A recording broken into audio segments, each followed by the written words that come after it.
Before we begin, let's slow everything down. You're not here to learn dates, or memorize rules, or keep track of every name. This channel exists for quiet watching, for long stories told gently, from a distance where nothing is urgent.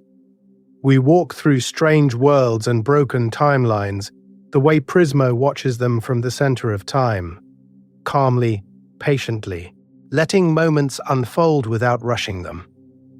If you're still awake, and you want more journeys like this waiting for you later, you can quietly subscribe or leave a like, a small signal to keep these timelines playing. And if you're already drifting, that's perfect. Let's begin. The mage stands alone at the edge of the last spell. Midnight presses its forehead against the shattered glass of the observatory dome. Wind moves through broken arches in a low, organ-deep hum. Dust motes drift in the air like slow-falling stars, each one catching the light of candles that burn too cold. Their flames are pale, bluish-white that looks more like memory than fire. Above, the constellations are wrong. They are rearranging themselves, one careful star at a time, as if the universe has leaned in to watch. On the cracked floor, the final circle is already drawn. Lines of ash and powdered bone trace an impossible geometry that refuses to sit still, angles breathing in and out like sleeping lungs. There is a bowl of water that does not reflect the room, only an older sky. There is a knife that casts a shadow forward in time. There is a single page of a forbidden grimoire, written in layered ciphers so dense that even the ink looks nervous. Time is listening at the door. You can feel it, the way you feel someone standing just outside your room in the dark. The seconds are not flowing. They are clustered, crowded, eavesdropping. Fate is a restless animal pacing in the rafters, claws scratching the beams, tail lashing dust from forgotten constellations painted on the ceiling. Reality is holding its breath. Even the cold candles have stopped flickering, as if the air has signed a non-disclosure agreement. Here is the thing about this spell. It is not loud. It does not tear mountains from the earth or call down fire across the multiverse. It rewinds a dying world by one heartbeat. One, a single pulse of existence dragged backwards through time and quietly set down again, as if the universe just miscounted for a second. Think about that for a second.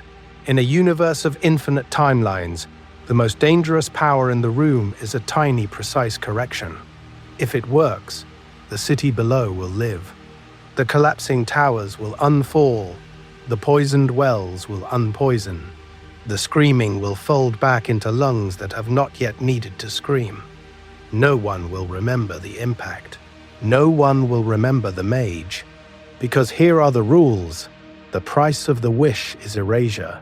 The caster is edited out of history so cleanly that even their regrets are redacted. And this is not the first time. This observatory has burned before. Different ruins, same view. Different candles, same cold. Across ages, councils banned this ritual, called it treason against time, declared that no one should hold the power to rewind fate by even a breath. Every ban wrote a law. Every law birthed a secret order to break it. Somewhere in a black library, this page has worn 100 different titles and the same bloodstains. Let's start here, at midnight, with one mage and one impossible choice, because we're going to follow this spell backwards and forwards through the hidden timeline of forbidden magic, through the quiet edits to reality that no one remembers asking for, but that shaped everything you think you know. In this video of the universe's sleepier horrors, this is only one echo. The last spell is never really the last. What we're really tracing tonight. So here is the thing. That last spell, that last impossible choice at midnight, is only our doorway. Tonight, we're going to walk away from that single moment and stretch it out across the entire timeline of forbidden magic. From the first whispered taboo around a fire that had no name for law yet, all the way to the last hidden spellbook still being used in a cramped apartment above a very normal bakery. One ember, one universe of consequences.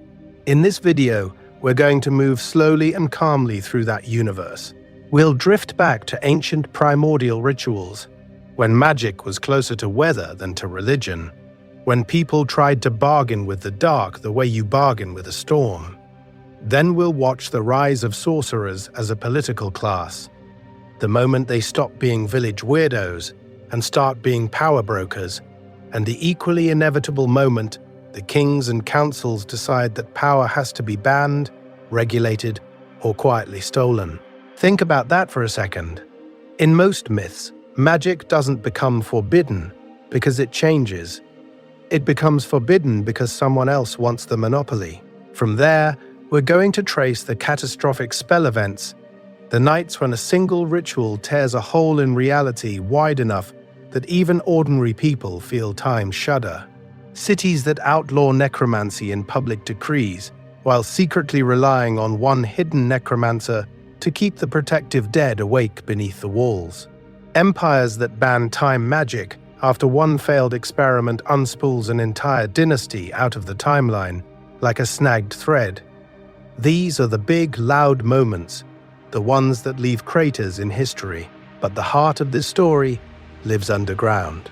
We'll sink into black libraries, where erased grimoires survive in layered ciphers, where the chronicle of sealed spells keeps reappearing under different titles in different eras, always with the same missing pages. We'll follow secret lineages and underground academies that preserve the banned rituals, not because they want to destroy the world, but because they remember what the world used to be allowed to remember.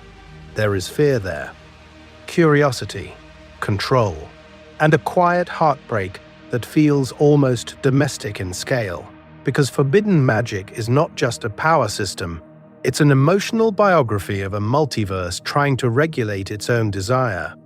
Every ban is a love letter to safety, written in the handwriting of terror. Every hidden spell is someone refusing to let go of a possibility. Our central figure isn't a hero or a villain, but an idea, the keeper of sealed spells, a Prismo-like archivist at the center of time, watching every forbidden ritual cast, every spell erased, every lullaby where the erased spell quietly migrates to survive. Not evil, not even entirely benevolent, just bound to observe. And as we move through this cosmic archive, the pacing will stay gentle. No jump scares, no sudden shocks, just a steady, contemplative walk along the edge of reality, safe enough that you can drift off whenever your eyes grow heavy. And the Keeper will keep turning the pages without you. Your map through the hidden archives. So before we dive into the individual spells and disasters and very questionable life choices, we need a map. Not a neat printed timeline with dates and dynasties, but a kind of soft glowing thread you can follow through the dark, even with your eyes half closed. Here is the thing. Forbidden magic doesn't move in straight lines. It coils. It doubles back. It leaves echoes where there should only be silence. Let's start in the age of first curiosity. This is the era before laws, before grimoires, before anyone had the language to say this is forbidden. People are just poking at reality, whispering to the sky, asking the universe small, clumsy questions. A shepherd sketches a symbol in the dust and accidentally pauses time for a single heartbeat. A child hums a melody that calls something to the edge of existence, then forgets the tune by morning. In this video, we're going to treat that whole era as one long inhalation, the moment before anyone realizes there should have been rules. From there, we step into the golden courts of sorcery, where curiosity gets institutionalized. Marble observatories, astral universities, councils that believe they can manage power by giving it uniforms and titles. This is where the first forbidden spell lists appear, carved into obsidian tablets and locked away. It is also where we'll meet our cursed family line, the one that keeps breaking each new taboo as if it were a family tradition. Generation after generation, they push just a little further, as if the multiverse were a door that only opens if you ignore every warning sign. Then, the great bans and burnings. Libraries collapse into ash. Names are erased from public record. A city outlaws necromancy while quietly commissioning it in the basement of its Senate Hall, using bound ancestors to keep its protective wards humming through the night. Think about that for a second. A civilization that survives only because it violates its own highest law every single day. After that firestorm, the era of underground grimoires. The books survive, of course. They always do. A single volume, the Chronicle of Sealed Spells, keeps reappearing under different titles, in different bindings, but with the same unnerving table of contents. We'll keep returning to that grimoire, watching it pass between smugglers, monks, and very tired archivists who pretend not to see it.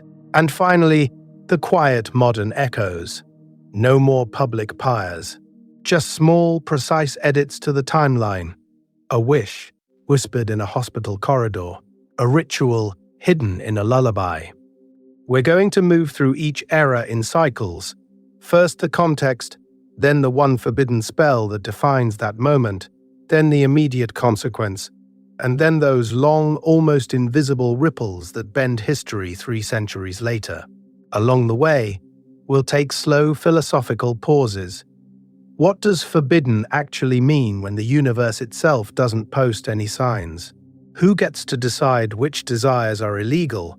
And how many times has existence already ended quietly, then been rewound by a spell no one was supposed to know? Somewhere near the end, we'll circle back to that midnight observatory you're dozing in now.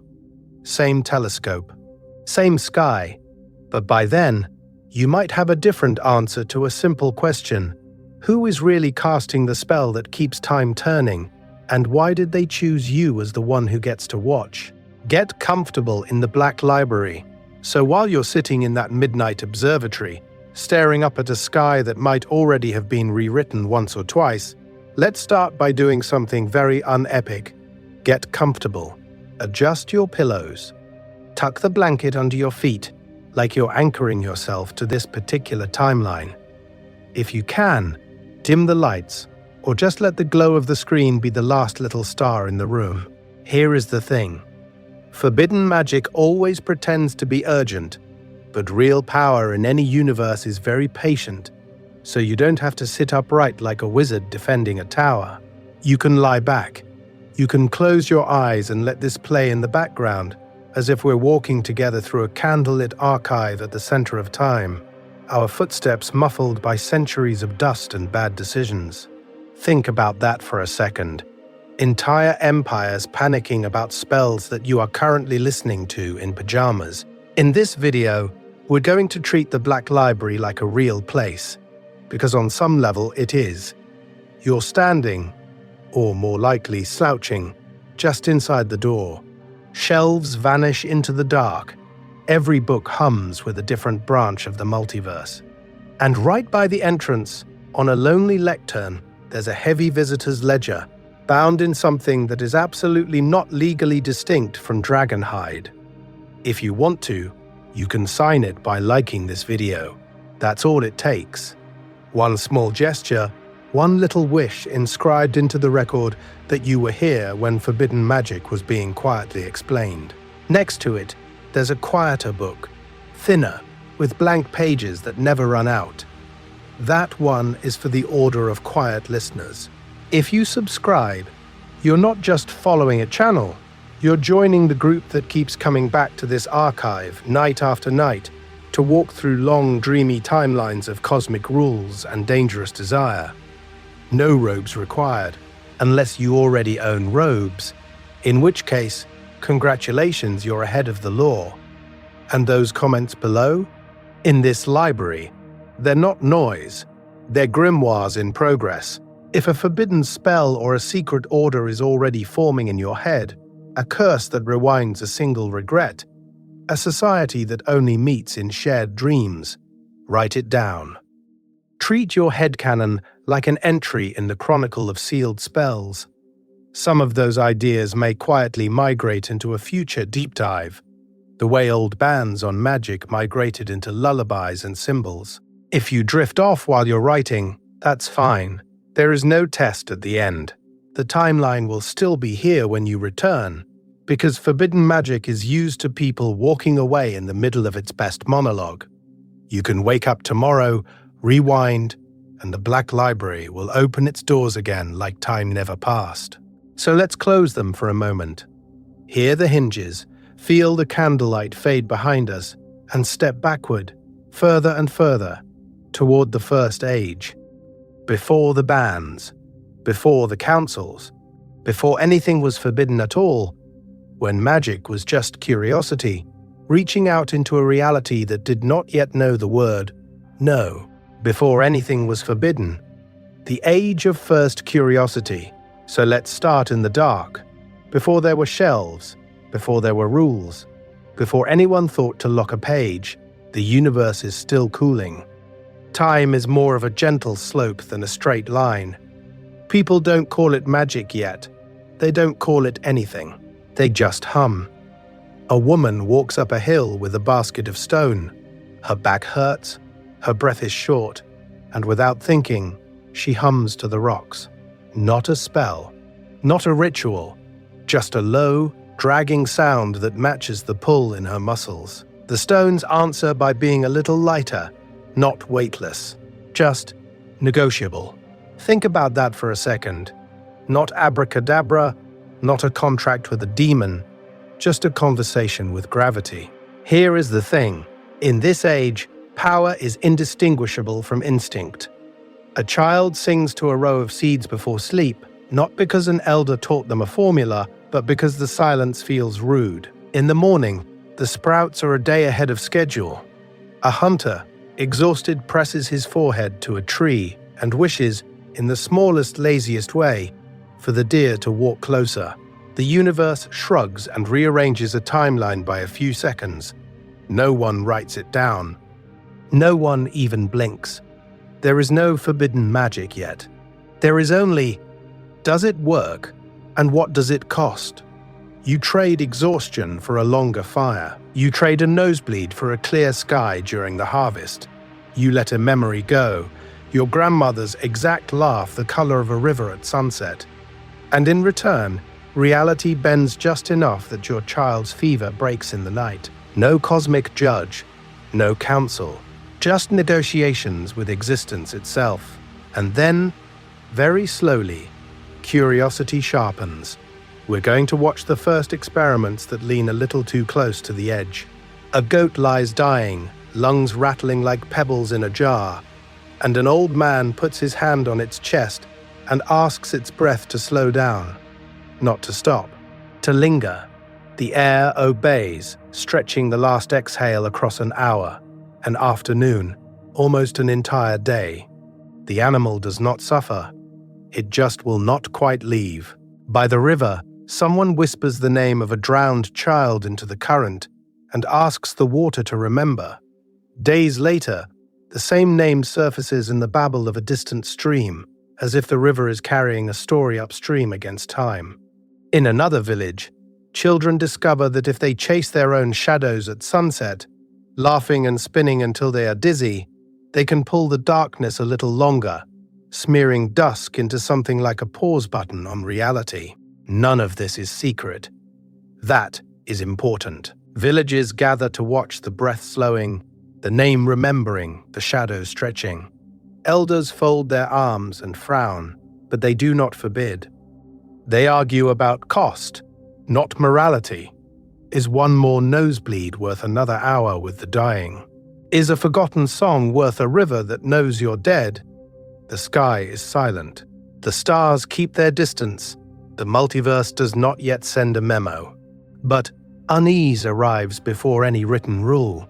A child who loves the shadow game does not age quite right. Their teeth come in late. Their hair grays early. Their laugh feels slightly out of sync with time. Around the fires, a story about the goat that would not die stops being told out loud. It migrates into lullabies, into half-remembered warnings about not staring too long at someone's last breath. No one carves a law into stone. No one bans a spell. People just stop asking certain wishes where others can hear, and somewhere in that quiet, In that first shared decision to not speak, the universe notices. It tilts its head very slightly and begins to wonder if maybe, for the first time, a no might be necessary. And the next age will answer that wondering in a way that breaks the world. When curiosity learns to write, birth of the first grimoires. So the universe tilts its head, and right there, in that tiny angle of suspicion, someone makes a decision that will change magic forever. They reach for something to write on, not vellum yet, not leather tomes with iron clasps. Let's start with bark peeled from a tree that has watched you whisper to the wind for years, or a sliver of bone cleaned at a funeral pyre. The first grimoires are not majestic books. They're half journals, half confessions, smeared with ash and plant dye, where an early mage scratches, "On the night of the red moon, I asked the river to stop, and it listened." Think about that for a second. A spell that used to live only in breath is now pinned down like an insect. Here is the thing. Writing freezes a moment in time that was previously pure improvisation. Before the marks, every ritual is a one-off performance, a weird little negotiation between your desire and the universe's mood that day. After the marks, we're going to see repetition. You can come back next season, read the bark, and do the same words, the same gestures, the same offerings, and the river hesitates in exactly the same way. Power becomes predictable. Risk becomes predictable. Reality, which used to be a conversation, starts to behave like it has rules. But these early pages are not honest in the way you might expect. On the surface, you get the recipe: 3 breaths, 1 name, a circle of salt. Underneath, woven into the margins, you start to see layered ciphers appear. A crooked line that means, "Don't do this near children." A triangle that only the author knows means, "This woke something up and I regret it." Some lines are plain, almost generous. The truly dangerous observations are folded into private symbols, a personal syntax of fear. The first grimoires are diaries that lied politely to strangers while whispering the ugly parts only to their future self. And once you can whisper to your future self, you can whisper past other people. Literacy in magic becomes its own spell. Those who can read these marks, who have been initiated into which spiral means blood and which dot means time, suddenly sit in a different place in the social universe than those who can only listen. Knowledge grows borders. Inside the bark and bone tablets is one timeline of reality. Outside is another, less precise, less empowered. A village elder who holds the only legible book of weather wishes does not have to declare themselves a ruler. The drought will do that for them. Here is the quieter twist. The first truly forbidden spell is not the one that cracks mountains or speaks with the dead. It is the first spell that works, and never gets copied. A necromancer writes down 3 methods for calling ancestors, and keeps the 4th entirely in their head. A seer records every vision, but one, the one that showed their own disappearance. That omission is a wish made in reverse, a decision that this particular thread of possibility will not be shared into the multiverse of readers. From that moment on, every grimoire is also a map of absences. You are not just looking at what humanity dared to write, you are looking at what they quietly refused to immortalize. And in that gap, between the ink that exists and the silence that doesn't, the next age will try to build laws, prisons, and councils to chase a shadow it can never fully see. The spell no one admits exists, so let's start with a spell that technically doesn't exist. No name, no rune, no entry in any chronicle of sealed spells. Just a rumor that appears at the edges of every timeline, like a smudge on the lens. A ritual that lets a mage borrow one single day from their own future and spend it now. Not a metaphor, not a vision. An actual traded day of existence slid across the table of the universe without a receipt. Here is the thing. On the surface, it looks harmless, almost ethical even. You are not stealing from anyone else. You are only rearranging your own time, like moving coins from one pocket to another. A frost comes early. The crops are about to die, and a village hedge witch whispers the words no one taught her, waking up tomorrow's self today to work through the night. A cart wheel breaks on a cliff road, and a young sorcerer buys a day to be there, to pull one person back from the edge. A minor lord dreams the ritual, trades for 24 hours of clarity, and averts a war with a treaty signed just before dawn. Small miracles, intimate edits to reality. The power feels clean because the wish is so contained. One day, only your own life. Think about that for a second. In a multiverse where people will eventually try to unmake death or rewrite entire histories, this is the modest version. This is the ethical gray area with good lighting. And yet, every story agrees on what happens after. The debt does not vanish. It waits. Years later, the compression begins. The mage's last decade tightens like a belt. Days smear together. Their memories fray at the edges, scenes from a long existence folding over each other until time no longer feels like a line, but like a badly shuffled deck. They do not get a warning bell, no cosmic notification from the center of time. One morning is just the last morning, because somewhere far behind them, they already spent the true final day. The universe was not consulted. Reality simply notices the missing page and closes the book early, and the reaction is almost stranger than the magic. No council convenes. No king issues edicts. There is no grand trial where sages debate metaphysics and write new rules in gold. Instead, there is a quiet, collective recoil, a social shudder. One village midwife tells her apprentice, "We don't do that," and refuses to explain. A monastery that once copied everything into Zayed ciphers leaves a deliberate blank where this ritual might have gone. Old mages, the ones who have seen too many timelines, change the subject when a student asks if time can bend without breaking. In this video of Forbidden Magic's history, this is the moment where forbidden is not yet a legal category, just a shared flinch, not law. Instinct. Magic that feels like crossing a line in the dark, even if no one can name the law you broke. We're going to watch that shudder harden into councils and prisons in the next age, but it starts here, with a spell no one admits exists, quietly editing existence one stolen day at a time. From hearth to throne, the rise of the sorcerer courts so that shiver in the dark, that shared flinch no one names. It doesn't stay in the fields. It travels, first as rumor, then as pattern, then as policy. Because here is the thing, kings and queens are basically professional pattern recognizers. If a timeline keeps favoring the same forgotten valley, someone at the palace eventually notices. On the parchment maps, certain villages keep surviving what should erase them. Plagues roll through the kingdom like a grey tide, but one hamlet reports no funerals. Rivers flood in a perfect cruel rhythm, but one bend never overflows.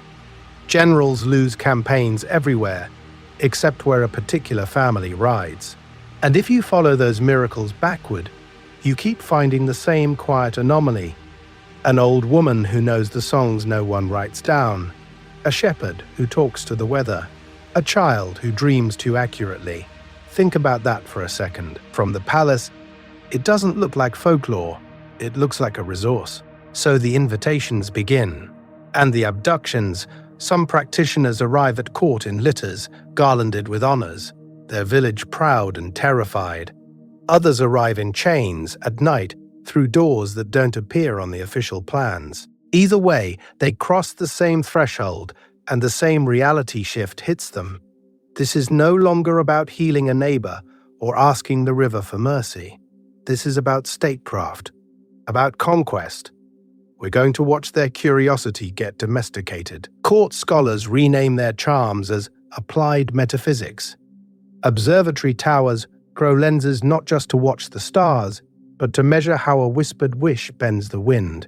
Battlefields become laboratories where weatherworking redraws the lines of power.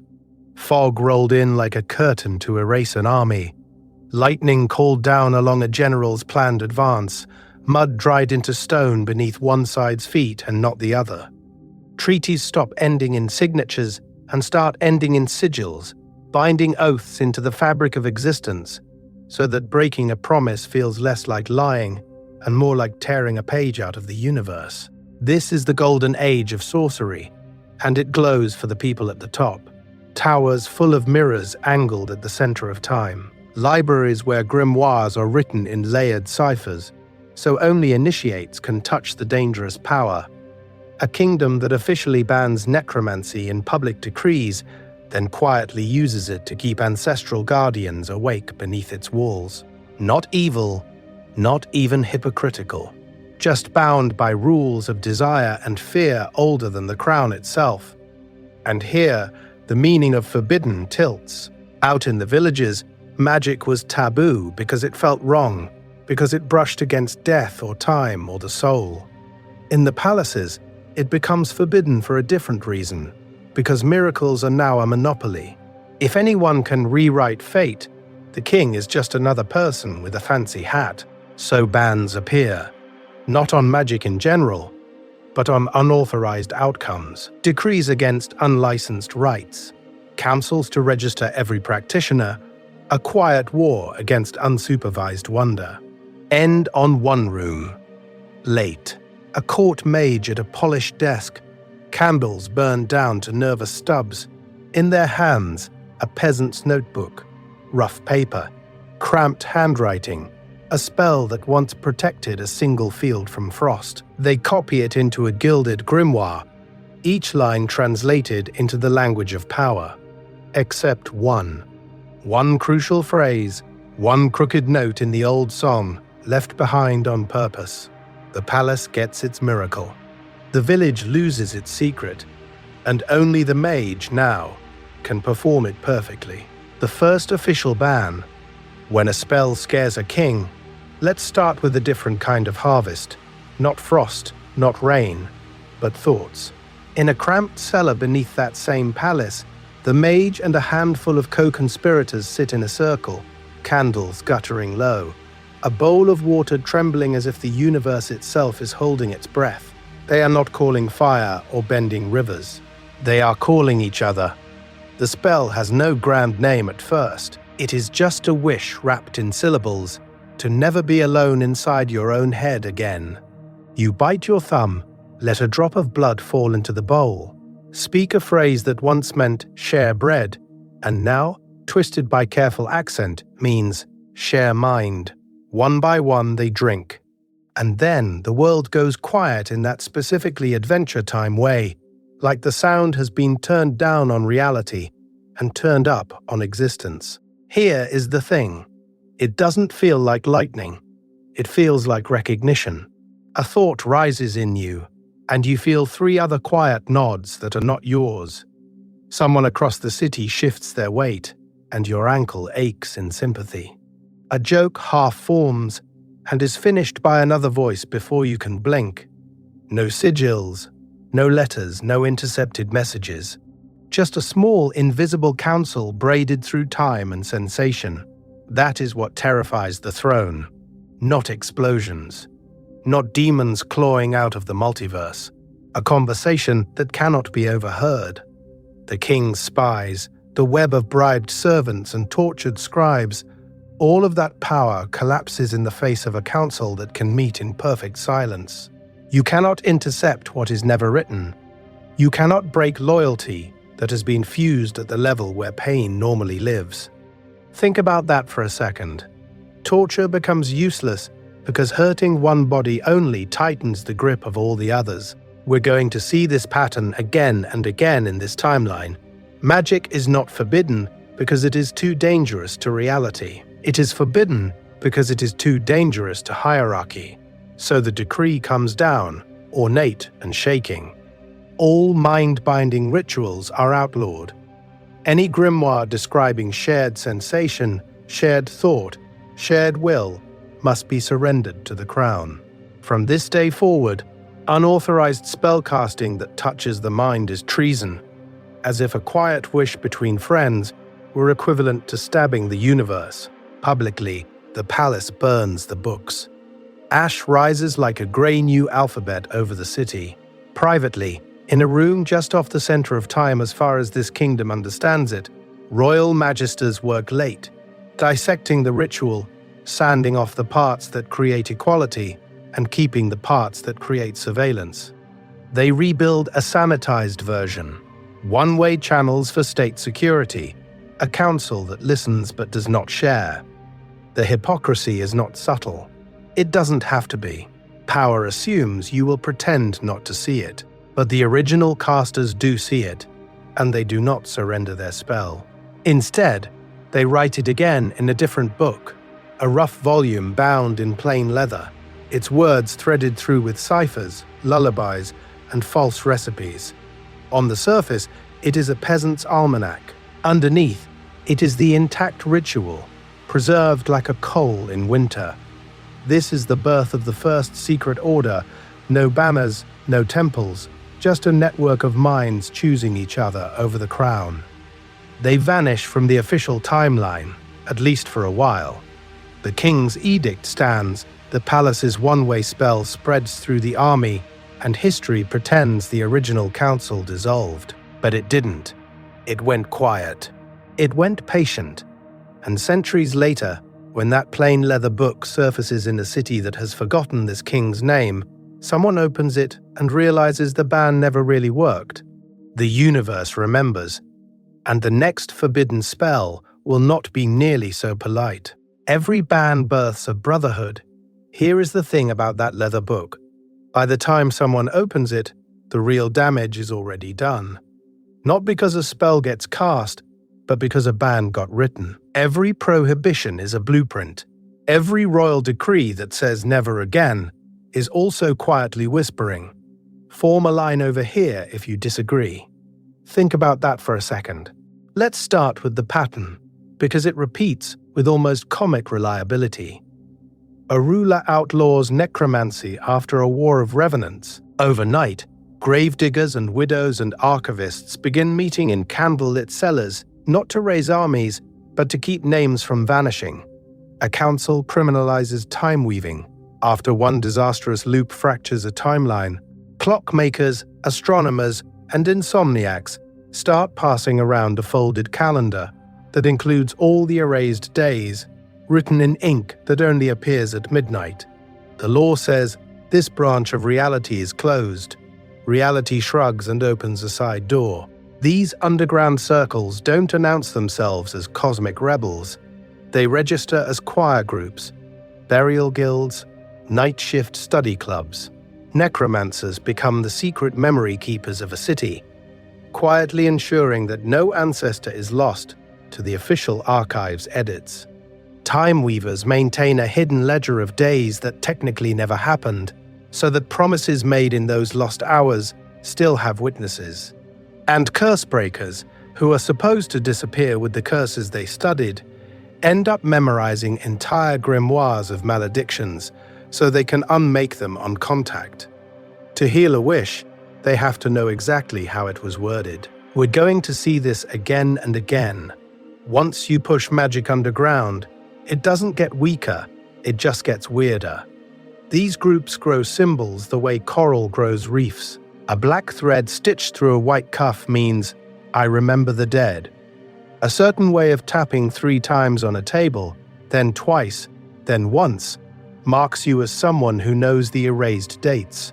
A melody hummed just off-key in a crowded market is enough to make 3 strangers glance up and recognize each other, without a single word about spells or power or the center of time. And because people are people, forbidden magic migrates into culture like a rumor that refuses to die. Children's rhymes about stepping on cracks preserve the rhythm of old warding circles. Embroidery patterns passed down as traditional actually encode sigils for safe travel between hostile cities in the multiverse. Lullabies that parents swear are just soothing nonsense syllables turn out to be low-power rituals to keep nightmares from rewriting a child's future. The universe, loves hiding its most dangerous rules inside bedtime songs. By the time a council finally erases a spell from official records, it has already scattered into 1,000 quiet, untraceable forms. You can burn the grimoire. You can outlaw the teachers. You can execute the last publicly known practitioner at dawn. But you cannot unsing a melody everyone hums without knowing why. You cannot unweave the calendar that still counts the days that never officially existed. And you definitely cannot unteach a curse breaker the precise wording of a wish that broke reality. In the next era, when a new ruler proudly announces the final end of forbidden magic, they are really standing on top of a city-wide archive of living, breathing, half-remembered spells. And somewhere beneath their feet, another brotherhood is already meeting, already listening, already waiting for the next band to give them their purpose. The catastrophe everyone pretends was natural, so when a council tells you, very calmly, that forbidden magic is over, what they usually mean is, we survived the last disaster, and we're going to pretend we know why. Let's start with the city that proves it, a place that tried to solve war, weather, and death itself with one monumental wish carved into stone. They called it a necromantic barrier, but that makes it sound clinical, almost polite. In reality, the plan was intimate and horrifying. The city's magisters went out to the graveyards ringing the walls, to plague pits and anonymous trenches, and they whispered to the restless dead. Not to raise them as skeleton armies, not in that specifically Adventure Time way of cartoon apocalypse, but to invite them into the masonry. Every brick would hold a memory, every foundation stone, a life. In exchange, the dead would gain purpose, stand watch, deflect storms, bend reality around the ramparts whenever an invading army or an indifferent universe tried to crush the city. Here is the thing. Binding souls is easy. Binding what happened to them is not. The ritual circle was drawn around the entire perimeter, a glowing ring like a second horizon. At midnight, the magisters spoke the names, poured power through the sigils, and the city felt the dead arrive. Walls thickened. The air went cold. For a moment, it worked. Arrows turned in flight. A brewing storm simply parted. Think about that for a second. Your ancestors literally intercepting the weather for you. Then the dead remembered their deaths. The barrier didn't just pull in identities, it pulled in endings. Plague fevers, falling stones, knives in alleys. The walls began to weep, not metaphorically, but with a grey, brackish seep that ran from mortar lines like the city itself was crying. Hairline cracks spidered out wherever a particularly violent memory lodged. You could walk the circumference and read the fracture patterns as a history of every unresolved grievance in the region. Overnight, the city collapsed without really falling. Streets folded, foundations sank, whole districts tilted as if the ground had changed its mind about where down was. Some buildings were swallowed completely, not crushed but gently incorporated, like teeth pulled back into a jaw of stone. People went to sleep above a bakery and woke up in a windowless corridor that had never existed, in a neighborhood that no longer matched any map in any timeline. The council's response was immediate, theatrical, and very boring on paper. They convened at dawn, declared an unprecedented natural earthquake, and announced that necromancy had always been dangerous. Obviously, everyone knew that. Public grimoires were dragged into the plazas and burned. Known practitioners were executed as if the universe itself had handed over a convenient to-do list. The official chronicle reduced a cosmic failure of empathy to a geological hiccup. And yet, beneath the new proclamations and the mandatory oaths, the city quietly kept a thinner version of the barrier, a narrow ring of sanctioned dead, carefully curated ancestors, and loyal soldiers, maintained in a warded sub-basement under the council hall. Because it worked. Too well to abandon.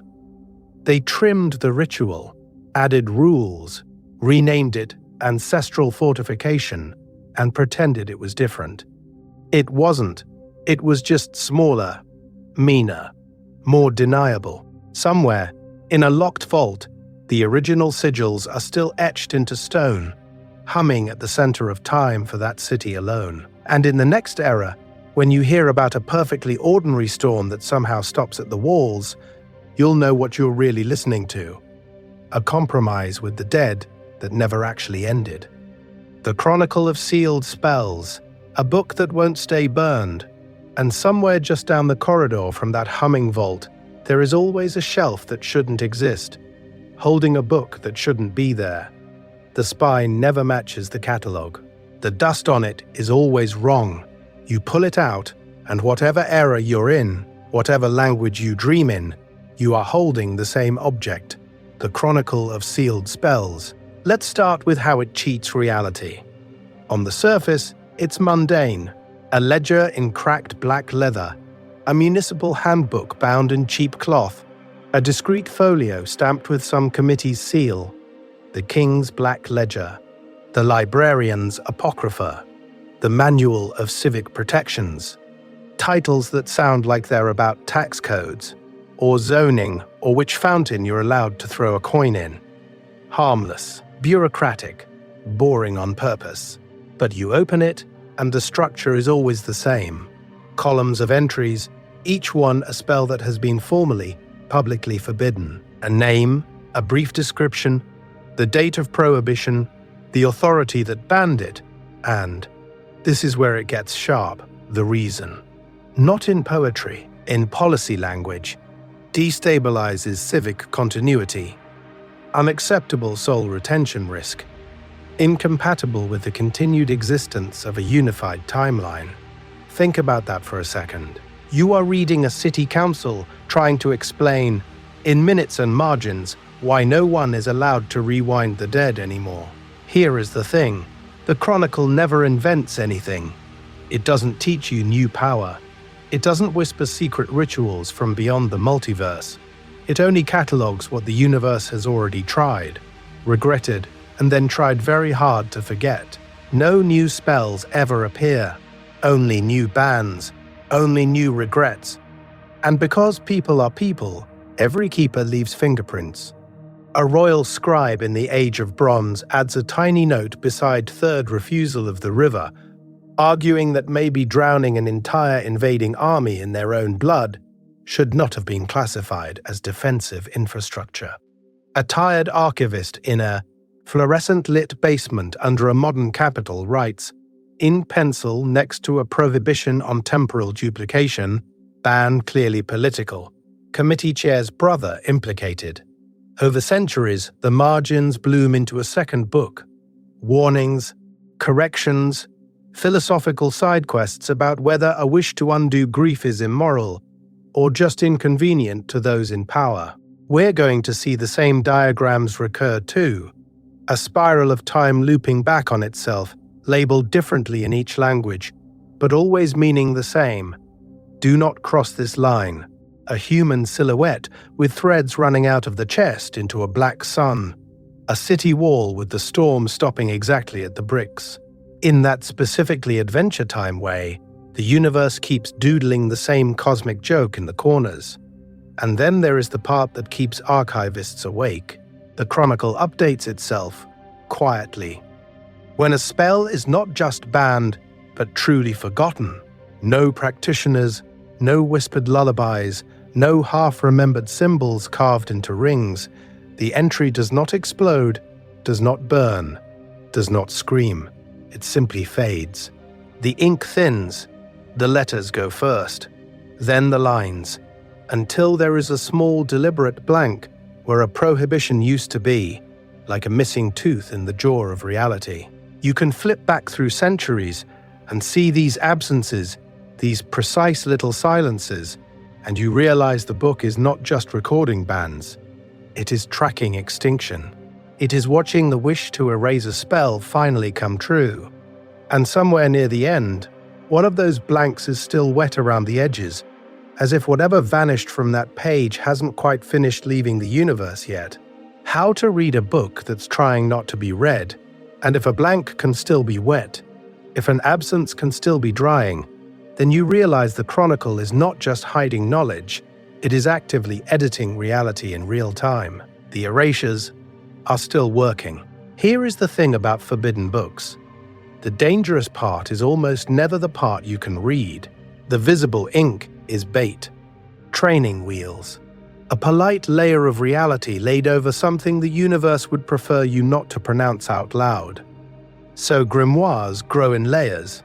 On the surface, you get the apprentice text, herbal charms, protective circles, the magical equivalent of safety scissors, simple sentences, simple diagrams, all playing nicely with the official rules of the timeline. But then you start counting. Every seventh word, if you read it straight down the margin, quietly assembles into a sentence about calling something that does not live inside time. A decorative border, if you trace only the red ink, turns into a sigil that was officially banned 3 councils ago. We're going to see this again and again. A wholesome recipe on the page, and an extinction-level wish hiding in the punctuation. Let's start with the obvious tricks. Substitution ciphers for initiates, where certain letters always mean something else, but only if they appear in prime-numbered lines.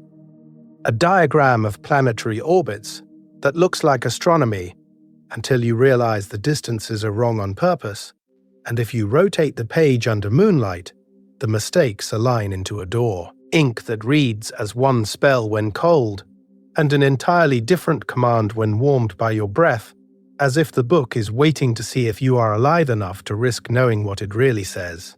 Think about that for a second. The grimoire is testing you back. These layered ciphers do 2 jobs at once. They protect the unready, the way Prismo's wish rules protect people from immediately asking for the end of the multiverse.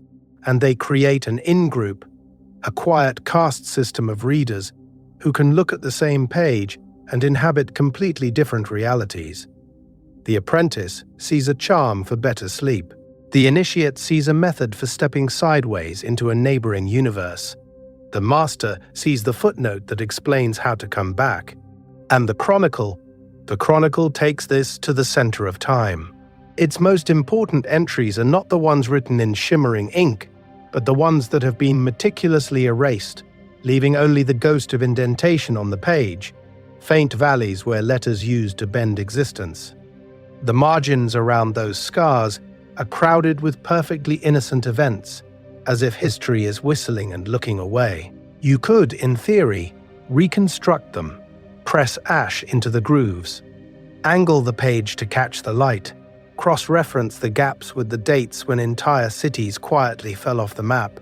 But if a spell has been encoded so deeply that no one alive can read it anymore, is it still forbidden? Or has it become something else entirely?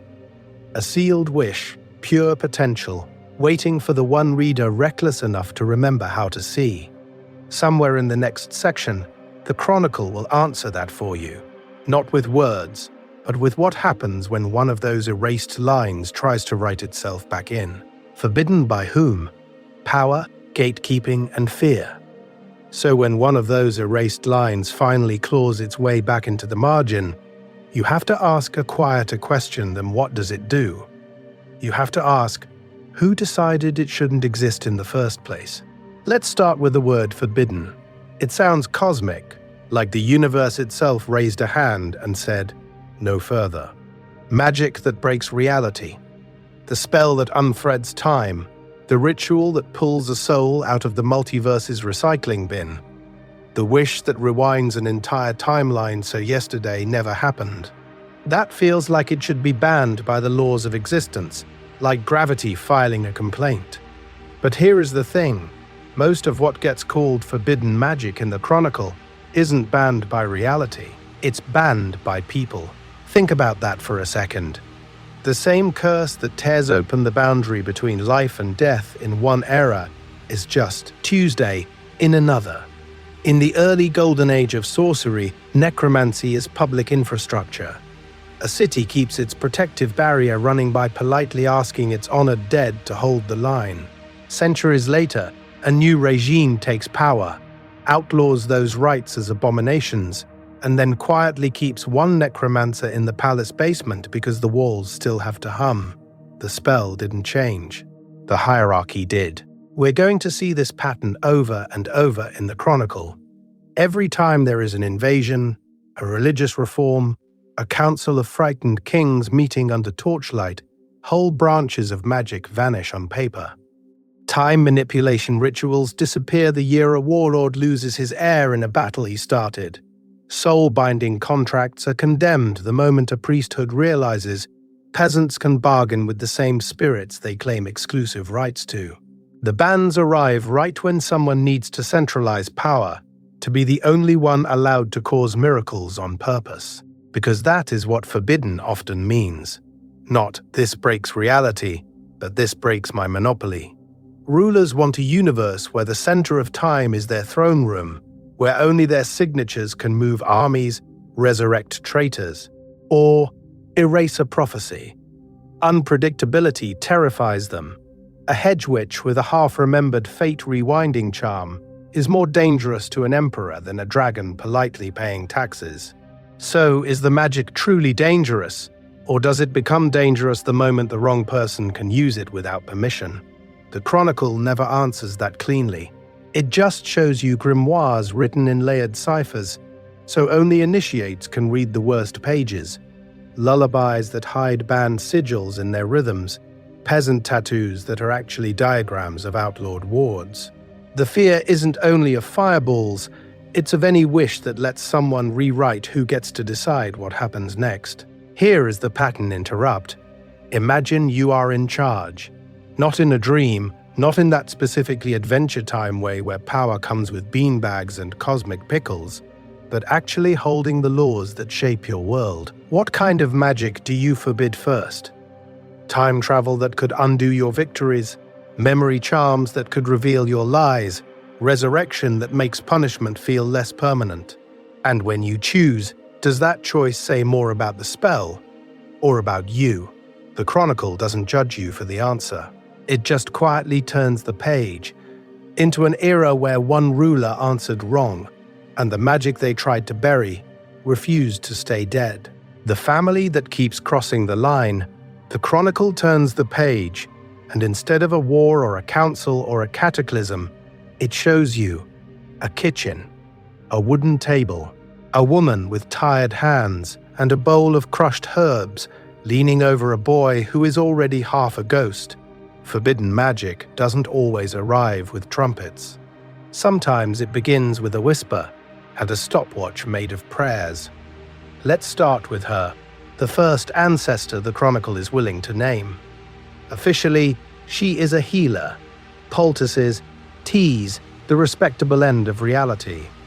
Unofficially, when the pulse falters and the lungs rattle, she closes her eyes and pulls on a minor charm that no one has written down yet. Time doesn't stop. It just thickens. The next breath takes a little longer to fail, long enough for the herbs to work, long enough for one more wish to stay alive. Here is the thing. Slowing time is still obeying the rules. Mostly.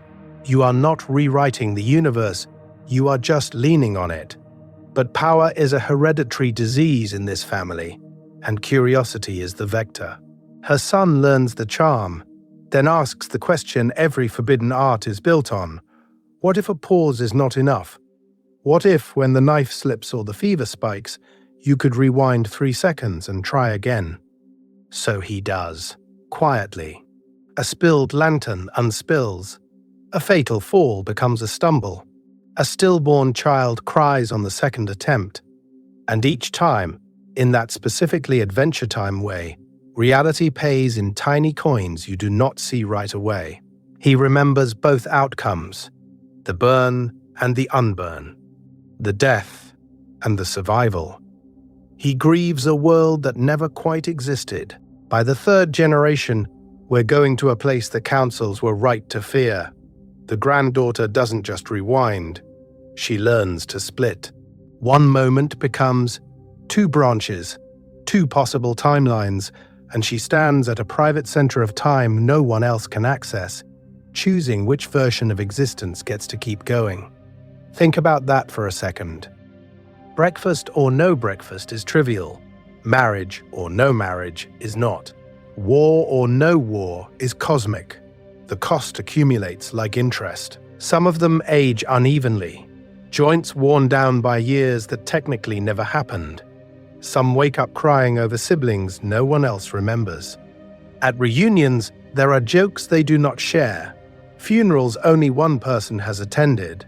There is sadness there, resignation, the exhaustion of people who have attended their own lives twice. On the edge of the Chronicle's neat script, marginal notes begin to appear. At first, they are just corrections on time sigils, small improvements, a family recipe for cheating causality. Then, across centuries of entries, the same hand keeps returning. The ink darkens. The letters compress. Do not use on yourself. Do not combine with resurrection. Do not watch the other branch die. The handwriting looks older, but the signature never changes. Somewhere much later in the book, the notes stop being beside the spells and start arguing with them. This is wrong. This was necessary. This will happen again. You can almost hear the voice now, talking to you through the paper, through the multiverse, through its own exhausted timeline. And if you flip ahead, just a few thin pages, the Chronicle shows you a familiar silhouette in a midnight observatory, surrounded by clocks that refuse to agree. One more descendant, one more experiment, one more wish to fix what was broken 3 generations ago. The ink on the last margin trails off mid-sentence, as if the writer finally looked up and saw something outside the window that changed everything. The Chronicle does not show you what they saw, not yet. The golden age that wasn't meant to last. So the Chronicle falls silent, the ink freezes mid-curve, and when the page turns again, you are somewhere else entirely. No observatory, no arguing clocks, just a skyline of towers, each one crowned with a sanctioned flame of color that never goes out. Every major city has one now, a tower of mages wired directly into the nervous system of the realm, humming at the center of time for that particular kingdom's timeline. Roads do not crack here. The cobblestones realign themselves overnight under quiet geomantic pulses. Crops do not fail. There are sigils burned beneath the fields that sip just enough moisture from the air. Messages do not ride horses. They ride light, skipping along invisible runes that lace the sky like a private constellation network. You walk through it the way a fish swims through the ocean, completely surrounded by power you never directly see. Here is the thing. Forbidden has become a bureaucratic category. Not a moral panic, not a torch-wielding mob. Just paperwork with teeth. Certain sigils require 3 signatures and a license embossed with copper dust. Certain rituals live behind war seals, only to be opened if the crown officially declares the universe is on fire. Others are ring-fenced for healing, timed to hospitals and plague wards, bound by rules about who you are allowed to save and in what order. Councils meet in marble chambers to argue about commas in spell lore. We're going to allow controlled soul binding for battlefield triage, they say, but only under supervision, only with witnesses, only with a ledger. Think about that for a second. They have invented cosmic human resources. Somewhere, someone's entire job is to audit resurrection requests, because yes, there is resurrection. Publicly, it is almost impossible. The ritual is technically sealed, classified as catastrophic interference with the natural flow of time and existence. Privately, if you are wealthy enough, there is a door in an alley that only appears when you do not look directly at it. Behind it, a mage who lost their license 3 councils ago will sell you 1 more year with a dead lover, or a child, or a political rival you would like to keep alive just long enough to sign something. Memory editing exists, of course. Officially, it is reserved for trauma clinics and witnesses of multiverse-level events. Unofficially, it is the quiet luxury good of the age. Nobles erase scandals like smudges on a window. Merchants purchase the removal of fear before dangerous voyages. One emperor has his own love edited every decade, so he can fall for the same person again without the weight of their previous arguments. In that specifically Adventure Time way, it is both romantic and horrifying. Love charms are banned outright.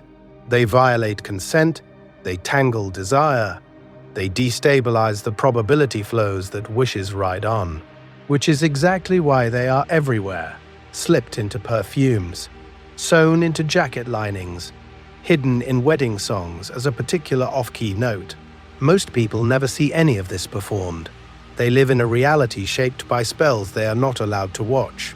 The tower lights flicker, the river reroutes overnight. Their child's fever breaks because somewhere, on a higher floor, someone muttered the right word. They call it miracles, or fate, or the generosity of the crown, because they have never been invited to read the ledger. Resentment grows in the negative space. Superstition fills in the blanks. If a harvest fails, someone must have angered the tower. If a letter never arrives, perhaps the road runes are offended. When existence becomes a black box, every outcome feels like a judgment. And under all this, beneath the paved streets and polite regulations, the sealed spells accumulate. Every war ritual that was only used once, every prototype resurrection, every aborted attempt at time manipulation. They are archived, yes, but not diffused, stacked like unstable bricks in the foundation of society, each one a frozen wish that still remembers it wanted to fire. The councils reassure themselves with procedures. They build deeper vaults, thicker sigils, more precise rules. They believe that if you regulate power tightly enough, you have tamed it. But the Chronicles Inc. has already seen further down the timeline.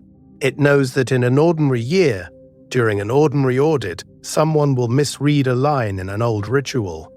Not with malice, just with confidence. One miscast, one echoing word in the wrong corridor, and the golden age that was never meant to last will remember what it was built on. The day the sun stuttered. Let's start on the day the world found out that time is not a straight line, but a nervous habit. The golden age is cruising along, audits and regulations, and neatly stamped sigils, and then you get that one miscast in the wrong corridor. The echo hits the chronicle hits the council, and suddenly a group of very tired archmages are staring at three red lines on the same page of the timeline. Plague, volcano, assassination. Here is the thing. 1 disaster is tragedy, 2 is conspiracy, 3 is design. They decide they are not going to pick, they are going to cheat. So the High Council of Hours convenes in a tower that pretends it's at the center of time. And they attempt what even the multiverse politely labels a bad idea. A global-scale time dilation, a single spell to slow the universe just long enough to push the plague's ship off course, hold the volcano's throat closed, and nudge the assassin's blade away from a royal artery. The ritual turns the sky into a clock face. Every sigil points sunward.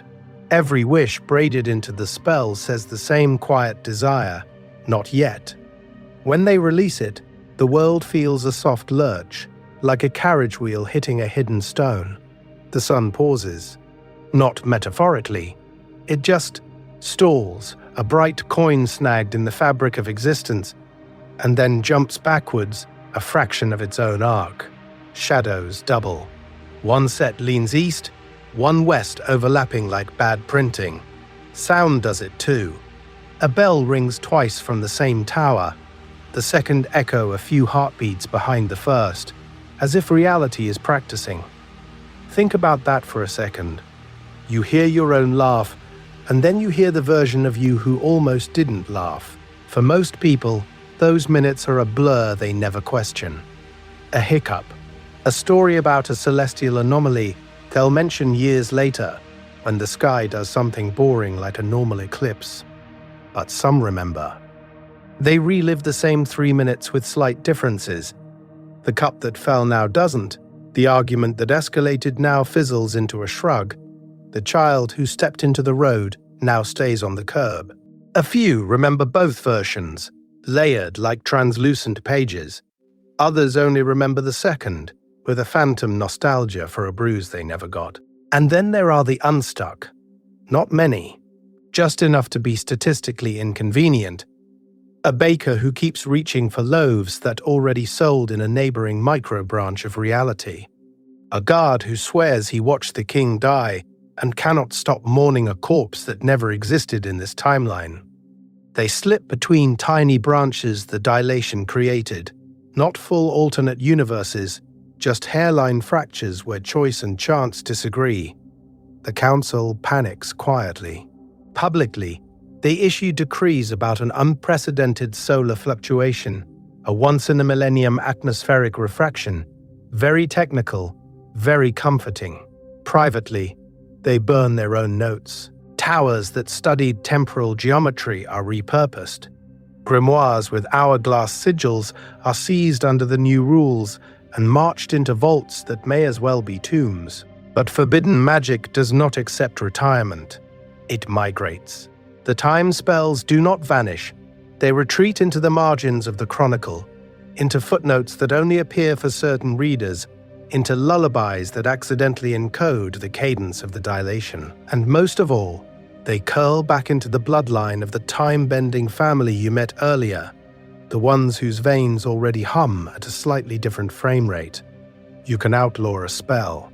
You cannot outlaw a pulse, and somewhere, in a very ordinary year still waiting ahead of us in the timeline, one of their descendants will dream of the sun stuttering and wake up with the exact sigil for doing it again.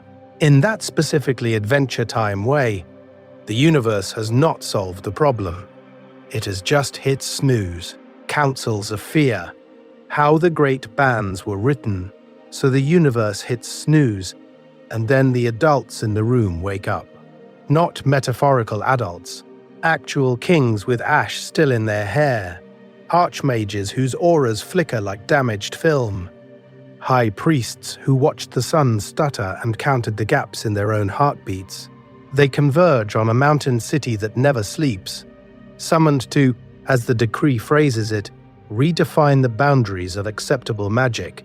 Think about that for a second. Reality has just glitched, and their response is a meeting. Let's start in the hall itself. Columns carved with every known constellation, flickering as if the stars are trying to look away. A table shaped like a flattened orbit, seats placed where the planets should be. At the symbolic center of time on that continent, they recreate the solar system just to argue inside it. Dry, very normal behavior for people who watch the sky misfire. Here is the thing. They are not united. One faction, mostly the ones who lost fewer cities, demands a narrow ban. Time magic only. No rewinding beyond a single heartbeat. No skipping forward. No branching the timeline into experimental side universes just to see what happens. They argue that desire is not the problem. Clocks are. Fix the clocks. You fix the world. Across the orbit table, the others laugh without humor. They hold up ledgers of the dead. Necromancy, they say. Soul binding. Mind control. Anything that treats existence as a resource to be farmed. If you only ban time spells, you leave every other door open to the same abyss. A resurrected army is just extinction with better PR. A bound soul is just a wish gone stale. So they debate. Simple declaratives first, then metaphors that scrape through the air like nails on parchment. Is a healer who freezes time in a single artery to stop bleeding a criminal? What about a queen who quietly edits her rival's memories instead of executing him? The rules they are trying to write are not abstract. They are aimed at people they know. We're going to see compromise, because of course we are. Certain spells are declared catastrophically dangerous, but not impossible. For emergencies only, under direct authority of the council or the crown, a city is allowed one necromantic bulwark, but it must be registered. A single licensed soulbind per dynasty for continuity. Time-freezing circles inscribed beneath temples, sealed under wax and oath.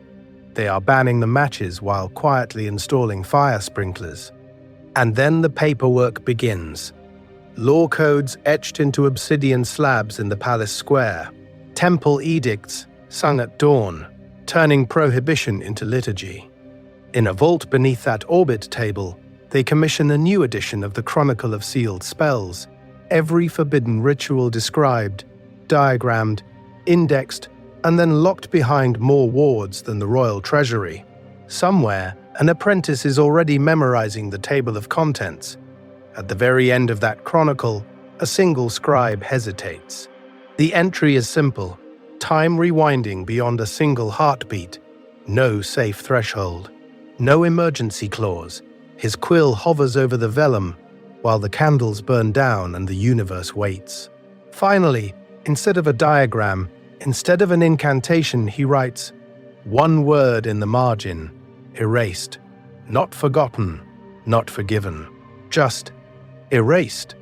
And the dangerous part is that erasure leaves a perfect blank space, an outline in reality itself, waiting for someone to color it back in.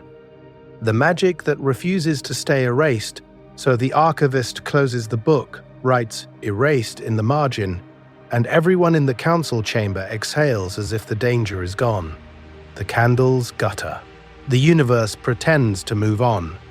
But here is the thing: magic does not respect meeting minutes. It does not hear the word erased and politely leave reality. It leaks. It migrates. It hides in places so small and so ordinary that no one bothers to ban them. You knock on wood when you say something tempting fate, as if the grain of a doorframe is a shield against the cosmic audit. That gesture used to be a full contact ward, knuckles tracing 3 precise points to divert a watching spirit along a different timeline. Now it's a superstition, a nervous joke, that the motion is still there, the outline of the spell, quietly rehearsed across the multiverse every day. You avoid saying the names of the dead at night. Your grandmother told you not to. No explanation, just the rule. Once, that was a necromantic protocol, a way of keeping the boundary between existence and non-existence from thinning after dark, when time feels soft and the center of time feels very far away. Think about that for a second. Whole parliaments argued about soul binding, and the surviving fragment is you whispering, "Don't mention him after sunset," in a kitchen. And door frames. People trace patterns on them in chalk, in oil, with the corner of a suitcase as they leave for a long trip. A little cross, a spiral, 3 quick taps. Those were lattice sigils. Originally, diagrams for who was allowed to cross a threshold and under what rules. Now they're decorative scuffs, half-remembered family traditions. The power is diluted, but not gone. Just domesticated. Let's start with lullabies, because that is where a lot of the erased magic went to sleep. There are songs that, if you sing them all the way through, in the old language in the right order, generate a low-power ward against nightmares. Nothing cinematic. No glowing barrier. Just a gentle skewing of probability so the worst images slide off the edge of your dreaming mind. Most people only know the first verse. Maybe the second. The third verse, the one that names the 4 corners of the bed like a little handmade universe, only lives in 2 or 3 elders' memories, and even they hesitate over a line. In this video, we're going to keep seeing this pattern. What is forbidden in law reappears in culture. Artisans carve repeating knots into furniture because it looks nice, not realizing they are copying sigils from a grimoire that was burned 300 years ago. A tile maker in a modern city reproduces an 8-point star from an old sketchbook, purely as an aesthetic, and accidentally rebuilds the outer ring of a ceiling circle on someone's bathroom floor. It's funny in that specifically Adventure Time way. The most dangerous diagram in history now lives under a bath mat. Legends say that when councils erase a spell, reality itself remembers the outline, and the outline looks for somewhere small to land. A proverb, a hand motion, a humming tune you don't quite finish. And we're going to be honest here. You have probably performed tiny fragments of forbidden magic in your own life, without ever knowing the origin. You knocked, you traced, you sang, you followed the rules without knowing there were rules, which raises a quieter, stranger question for where we're heading next. If erased magic survives as habits, what happens when someone finally notices the pattern and decides to color the outline back in on purpose?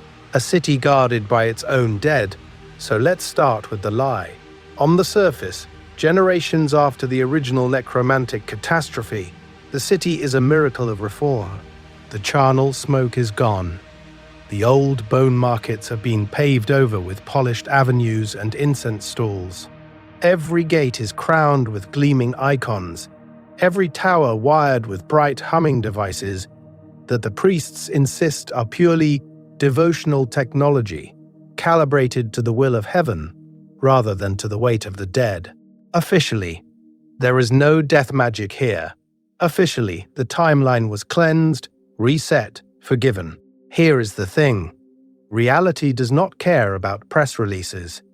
Beneath the largest temple, under mosaics of triumphant angels trampling skulls, the catacombs continue. You can walk them in your mind. Narrow corridors, the air thick with old lime and older names, walls packed with generations of bone laid in careful spirals. And at the very center of that spiral, in a chamber no map acknowledges, a small order of sanctioned necromancers still performs the wall-warding ritual. Not the crude version that once cracked the universe around the city, but a refined, almost bureaucratic liturgy. Every gesture audited, every word weighed against catastrophe. They stand in a ring, fingers dipped in consecrated ash and phosphorescent oils, tracing sigils along a model of the city walls. Each stroke is a quiet wish written directly onto existence. Absorb the impact, redirect the flame, remember the blow so the living do not have to. Outside, people sleep through sieges they never know happened.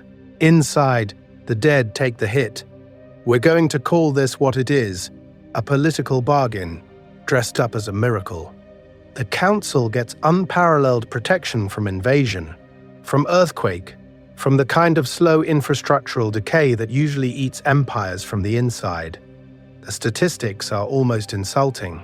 Other cities fall once a century. This one has not been breached in 300 years. Other realms lose districts to flood. Here, the water rises to the threshold and then politely changes its mind.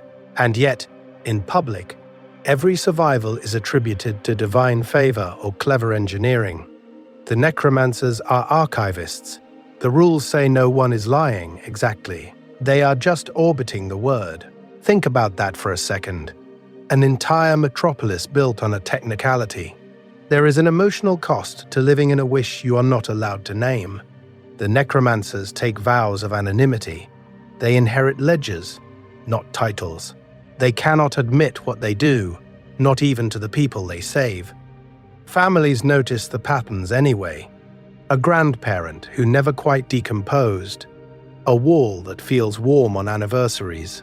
Children are warned very calmly never to ask why the western gate smells like rain and candle smoke, even in summer.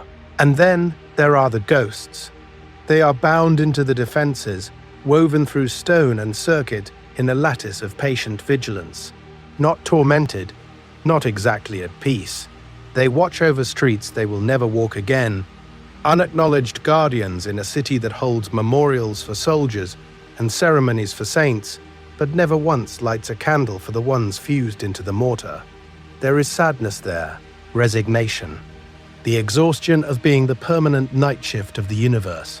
Here is the quiet horror the council will not write into any decree. If the order ever falters, the city will not simply fall. The walls will release, and in that instant, every deferred impact, every swallowed scream, every outsourced death will return. A backlog of endings, all delivered at once. The skyline will remember what it means to be breakable.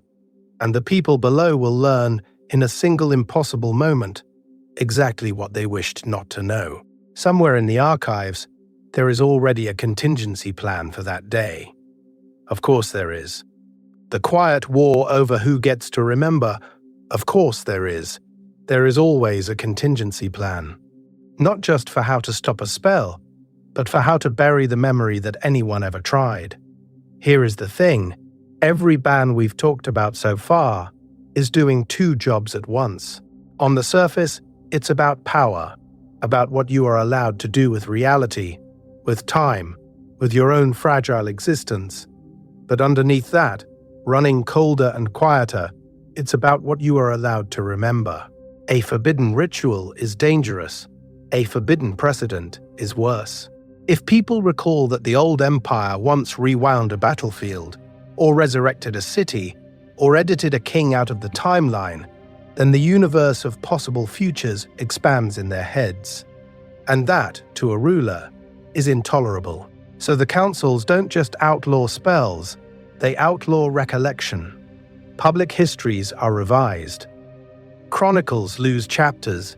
The official line becomes, "No one has ever done this. No one could ever do this. The rules of the universe don't even allow it." Think about that for a second. If you can convince an entire civilization that a wish was never granted, then in a very real sense, in that specifically Adventure Time way, you've changed the past without touching a single second of time. Which brings us to the most hypocritical magic of all, memory editing. Officially, it's condemned as a violation of the soul, a direct assault on the continuity of a person's existence. Priests write furious treatises about how the mind is sacred. Kings sign radiant decrees about the inviolability of memory. And then, in the locked rooms beneath those same thrones, the spell is used constantly. Not to heal, but to prune. An inconvenient revolution, quietly snipped out of collective recall. A failed apocalypse pact, excised from the royal bloodline. A child who saw too much in the wrong corridor, gently rewritten into someone who misremembered. We're going to meet the people who hate that, the underground rememberers. They are mages, archivists, and, occasionally, very petty librarians who took the whole due-back rule personally. Their art is restoration. They specialize in unburning pages, unerasing minds, walking through the negative space of a timeline to pull back what was pushed out. In a city that outlawed necromancy, but secretly used it to power its protective walls, they are the ones who keep the names of the bound dead written in hidden ledgers, so the lie never quite seals. And somewhere in the middle of all this is the Chronicle. Let's start by admitting it isn't really a spellbook. It's a memory palace, a catalogue of every desire the world has tried to disown. Each forbidden sigil is also a footnote. This happened. Someone did this. The universe survived, or it didn't. And either way, we remember. When you run your fingers down its spine, you're not just browsing techniques, you are walking through an alternative history where nothing successfully stayed buried. So there is a quiet war here, humming under the louder wars of armies and curses. One side wants a clean story, trimmed of all the dangerous options. The other side insists that even the worst possibilities deserve a place in the archive. Is there a moral duty to remember knowledge that could break the world, even if carrying that memory makes your own life heavier, lonelier, harder to move through? In this video's timeline, the answer to that question might decide who actually wins. Because the next kind of forbidden magic doesn't just manipulate what happened, it starts to reach for when it happened. When the Inquisitors learned to cast, so when we say the next kind of forbidden magic reaches for when something happened, you can probably feel who is going to show up. The people with badges. The people with brands. The people who claim to protect the universe from desire that runs too wild. In other words, the Inquisitors. Let's start with the image that got written into 1,000 church murals. An armored figure at the center of time, as the clergy imagined it, standing over a burning pile of grimoires, while the multiverse is painted as tiny, obedient circles around them. They were founded after the first temporal cataclysms, when councils realized that banning spells on paper meant nothing if no one enforced the rules. So they built orders whose entire existence was devoted to hunting down forbidden magic, dragging it out of basements, and making a spectacle of destroying it. Here is the thing: you do not chase something that can rewrite reality without learning how it moves. At first, it looks almost reasonable. An inquisitor interrogating a suspected chronomancer is allowed to use a clarity prayer that nudges the mind toward truth. Not a wish, not a curse, just a little adjustment to consciousness, a spell that compels honest answers for exactly 3 minutes. Think about that for a second. The order writes an exception into its own law, then another, then another. We're going to watch the slope get slippery in slow motion. After clarity comes fear amplification, justified as a way to avoid physical torture. Then sanctioned insomnia hexes, because a sleepless suspect is easier to question than a broken one. Then minor decay charms placed on confiscated artifacts, so they crumble if anyone steals them back. Each new technique is officially temporary, surgically precise, used only under supervision. On paper, the rules are airtight. In practice, the Order quietly becomes one of the most magically adept organizations in the world. They know every banned sigil because they have to recognize it on sight. They test counterspells by casting the thing they are supposed to be erasing. They maintain black libraries, for reference where the shelves look suspiciously similar to the archives they burned in public squares a generation earlier.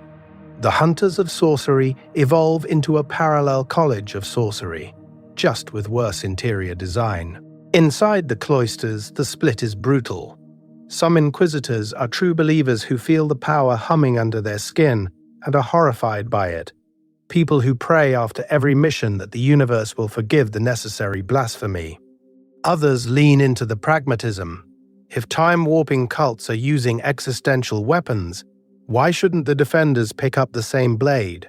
Is it really more righteous to lose cleanly than to win with a small curse under your sleeve? And then there is the quiet image the murals never show. A single inquisitor alone at night in the evidence chamber. A captured grimoire open on the table. Candlelight bleeds over diagrams of spiraled timelines and notations from 3 dead centuries. They were ordered to destroy it at dawn. Instead, they are carefully annotating the margins, refining the glyph sequence of a banned spell to make it more efficient, more precise, more theirs. The pen hovers, then writes a final correction, because the next chapter in this timeline isn't about who forbids magic at all. It's about what happens when the people sworn to erase it become the only ones competent enough to use the spells that should never be cast, and someone finally asks them to aim that power at time itself. The black libraries and their lonely keepers, so when someone finally comes to them and says, "Aim that at time itself," there has to be somewhere to point it from. A launch site, a quiet, impossible room. In this timeline, that launch site is always the same: the black libraries. Let's start with the obvious lie. Officially, these rooms do not exist. No floor plans, no keys, no line item in any budget. On paper, the corridor ends in a blank wall. In reality, the wall is a door, and behind it is every banned text, every outlawed grimoire written in layered ciphers, every artifact that hums at a frequency your bones recognize before your brain does. Not destroyed. Just moved off the record. Here is the thing. Most worlds tell you they burned their forbidden magic, public pyres, shattered relics. Very dramatic. But somewhere under the palace, or 3 levels below the university archives, there is always a black library. Shelves of necromancy carefully catalogued by spine color, time-rending rituals cross-referenced by lunar phase. A single drawer labeled, "Do not open," in a room where literally nothing should have been kept in the first place. Think about that for a second. And in each one there is a keeper. Not a Dark Lord, not a cackling sorcerer, a librarian with very good posture and very bad sleep. Their day is aggressively mundane at the edge of cosmic disaster. They wake. They unlock a door that isn't there. They drink tea that has gone cold on the same desk for 50 years. Then they spend the day cataloguing wishes no one is allowed to make and spells they are not supposed to cast. They dust books that whisper just below hearing, like a radio tuned between stations, promising new rules for reality if you would only read one page aloud. Sometimes they test the wards on a jar that contains a minor apocalypse. Sometimes they update the index entry for a chronicle of sealed spells that keeps reappearing under new titles in different eras, as if the book itself is tired of its own branding. Mostly, they file. The universe is saved very often by someone who files. Their job is a paradox. They are sworn to keep forbidden magic from ever touching the multiverse again, and also sworn to ensure it is never truly lost, in case some future council decides, actually, we do need that spell that quietly rewinds fate. They live at the hinge between destruction and preservation, between erasure and memory. In that specifically Adventure Time way, they are like Prismo at the center of time, able to see every dangerous possibility on the shelves, but bound by rules older than their own existence. We're going to lean into that parallel, because the Keepers are wishmasters without wishes. They cannot unban a spell. They cannot leave their archive. They can only advise, annotate, and wait for the rare moment when someone with authority descends the unmarked stairs and asks, very carefully, is there anything in here that could fix this timeline? And here is the quiet twist. The voice walking you through this history, the one pacing slowly past shelves as timelines flicker in the dust, might not be a neutral narrator at all. It might be one of them, a lonely keeper giving you a tour of all the magic you will never be allowed to use, preparing you for the chapter where someone finally breaks the rules of the library itself. Rulebook of the unruly, the logic behind the bans.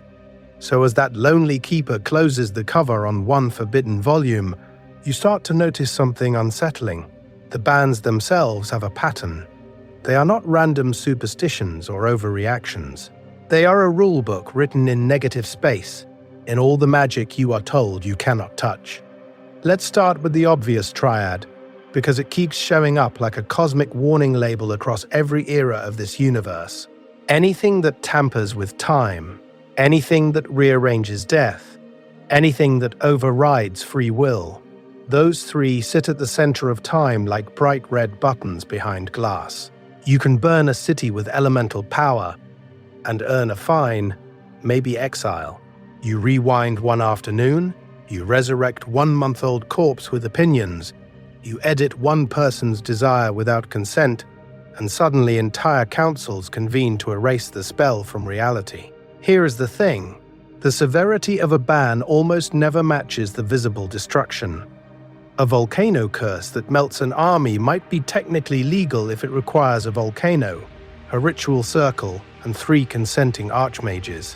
It is loud, obvious, easy to blame, but a quiet charm that lets a single hedge witch nudge probability or slip into someone's dream and steer their choices that gets buried in 6 languages of ciphered script.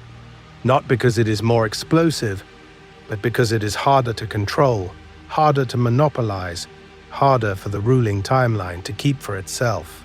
Think about that for a second. A minor time charm that ripens crops 2 days early is praised as agricultural innovation.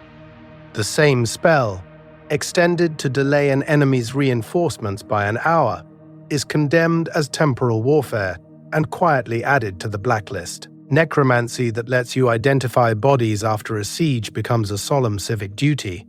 Necromancy that lets those same bodies argue about inheritance law gets you tried for treason against the narrative of death.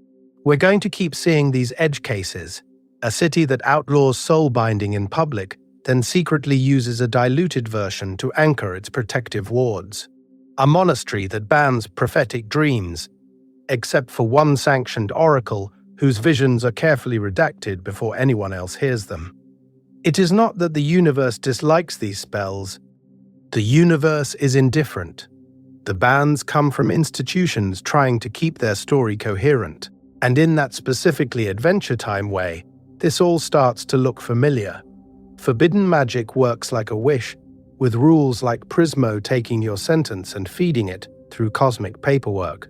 It echoes genie contracts where you cannot wish for more wishes, Fae bargains where every clause protects the Fae, and those cosmic bureaucrats in other stories who process miracles like tax forms. The power is real, but it is wrapped in procedure so reality does not tear itself open every Tuesday. Because at the end of it, forbidden magic is a negotiation. Not between you and the spell, but between what is possible and what a society is willing to admit is possible without unraveling its own story about itself. Every band says, "We know this can be done. We just cannot afford to live in a universe where everyone knows it." And somewhere, in a deeper aisle of that library, the next section waits. Not about the rules on paper, but about what happens the first time someone decides the story is wrong and uses a sealed spell to edit the rulebook instead. The spell that ends the world quietly, so when someone finally decides the rulebook is wrong, what do they reach for? Not fire, not plague, not the dramatic cinematic end of the universe with screaming skies. They reach for the quiet spell shelved so deep in the Black Library that even the librarians pretend it doesn't exist. The ritual that ends the world by rewinding it. Let's start with what it actually does. On paper, it's almost modest. 1 year. Exactly one full turn of the calendar, peeled back and relaid over reality like a fresh layer of paint. The entire timeline slips backward, every moment restacked in order, while the universe politely pretends nothing happened. No mushroom clouds, no shattered moons. Just a do-over. Here is the thing. The cost is not in the spectacle. The cost is you. The caster is the only true casualty. Their existence is the fuel. They are erased, not killed. That's different. Death leaves history. Erasure edits the script, so you were never in the cast at all. Your name falls out of records. Your face evaporates from memory. The spell rewinds time, but you do not go with it. You become the missing line in a poem no one remembers was longer. From the inside, the reset feels like nothing. People wake up, drink the same tea, walk the same streets. The same arguments happen with slightly different phrasing. The same elections wobble on slightly different rumors. There is no prophecy in the sky announcing, "Welcome to take two." There is only déjà vu, a meeting that feels pre-warned. A sentence you're certain you've heard before. A disaster that almost happens and doesn't, and you can't explain why your heart was already braced for impact. Think about that for a second. So how many times has it been used? The official answer is 0. The honest answer is, the book doesn't say, but you can see the fingerprints in the margins of history. A desperate council, watching a war they cannot win, voting at 3 in the morning to sacrifice one anonymous volunteer so their nation gets a second chance. 2 doomed lovers, standing in a collapsing city, deciding that if the universe will not give them more time, they will steal a year back and pay with one of their lives.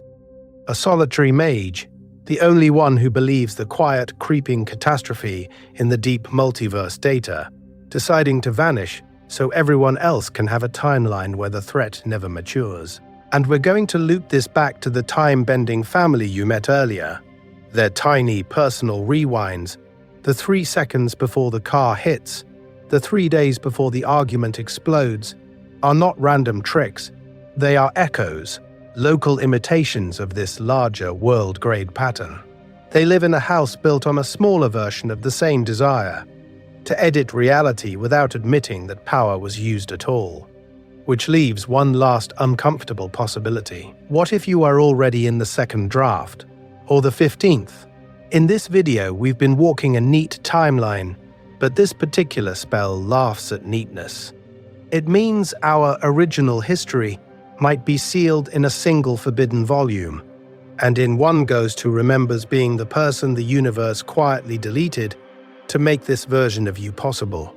And in the next aisle of the library, someone is about to ask what happens when that ghost refuses to stay edited out. The last resort clause. Why some spells are kept, just in case. So when that ghost refuses to stay edited out, the librarians don't just panic and burn the shelves. They walk, very quietly, to a different room. A colder one. The room for spells that were banned, argued over, and then deliberately kept. Not for use, for last resort. Let's start with the mindset, because here is the thing.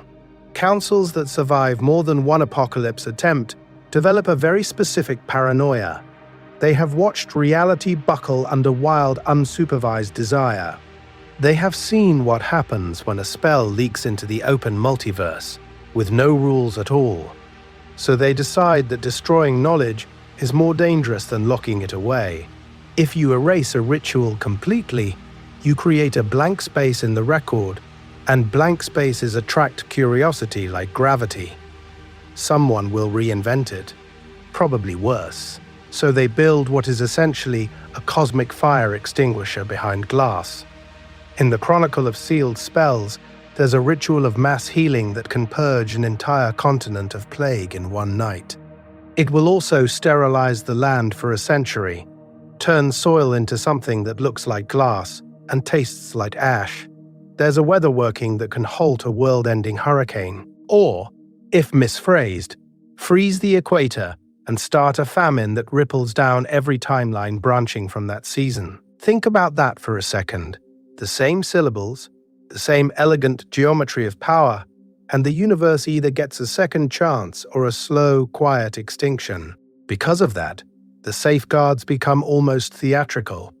Multiple keys held by people who hate each other, so they'll never collude. Oaths that bind not just your life but your afterlife, so you can't escape responsibility by dying. Prophecies that must be fulfilled before a spell can activate. 3 red moons, a river running backward, the name of the caster spoken by a child who has never lied. It sounds excessive. It is excessive, and under pressure, it all bends. A council redefines prophecy as close enough.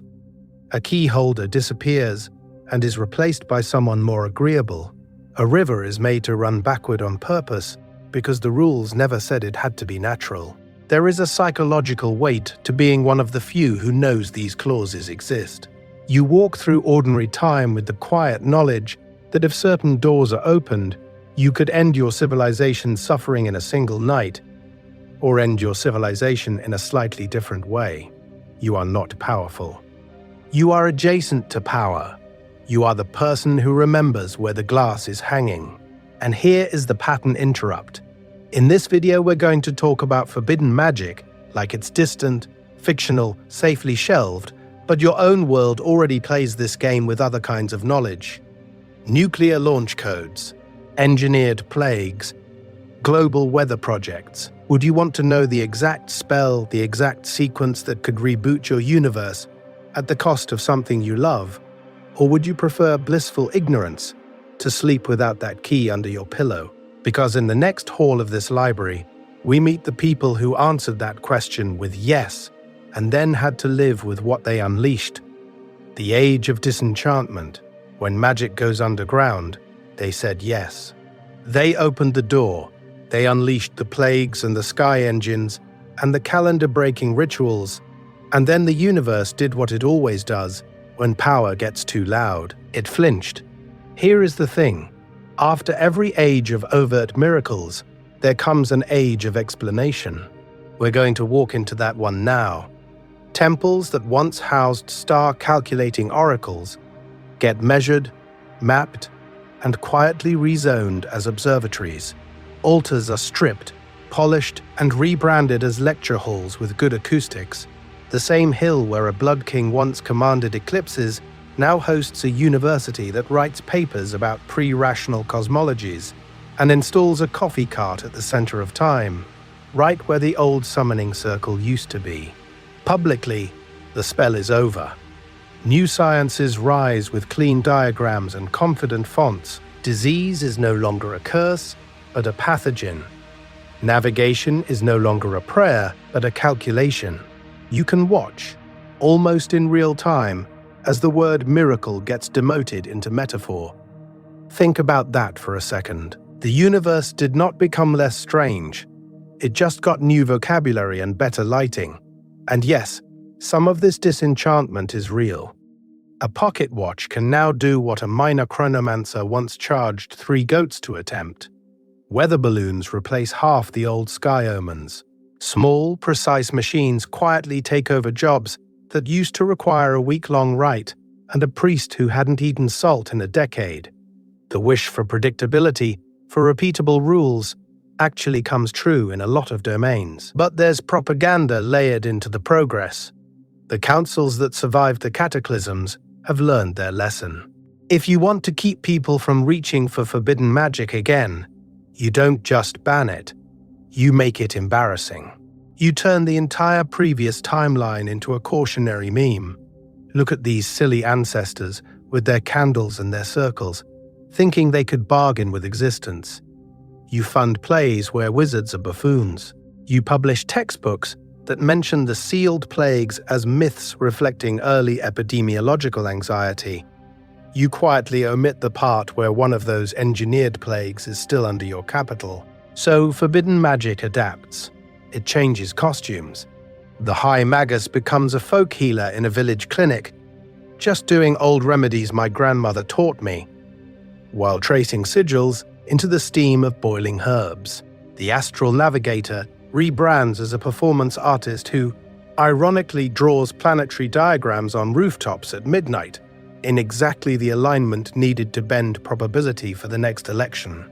The Necromancer gets a grant to study intergenerational memory in marginalized communities and hides real recall rights inside group therapy exercises.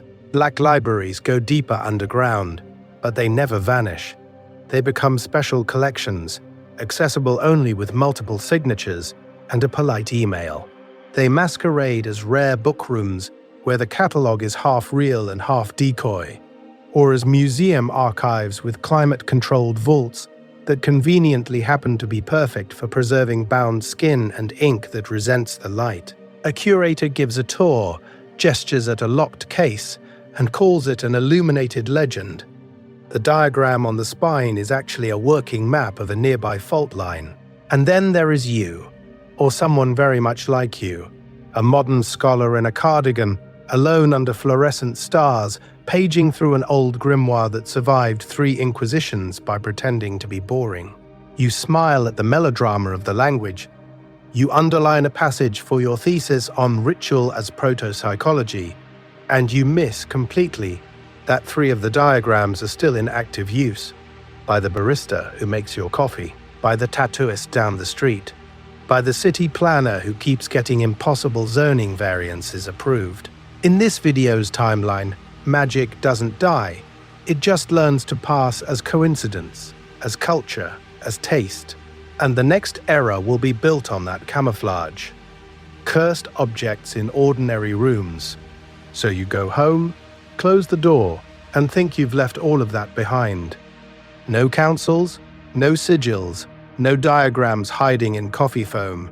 Just your room, your bed, your ordinary objects lined up in the soft dark. But here is the thing. Forbidden magic loves ordinary rooms.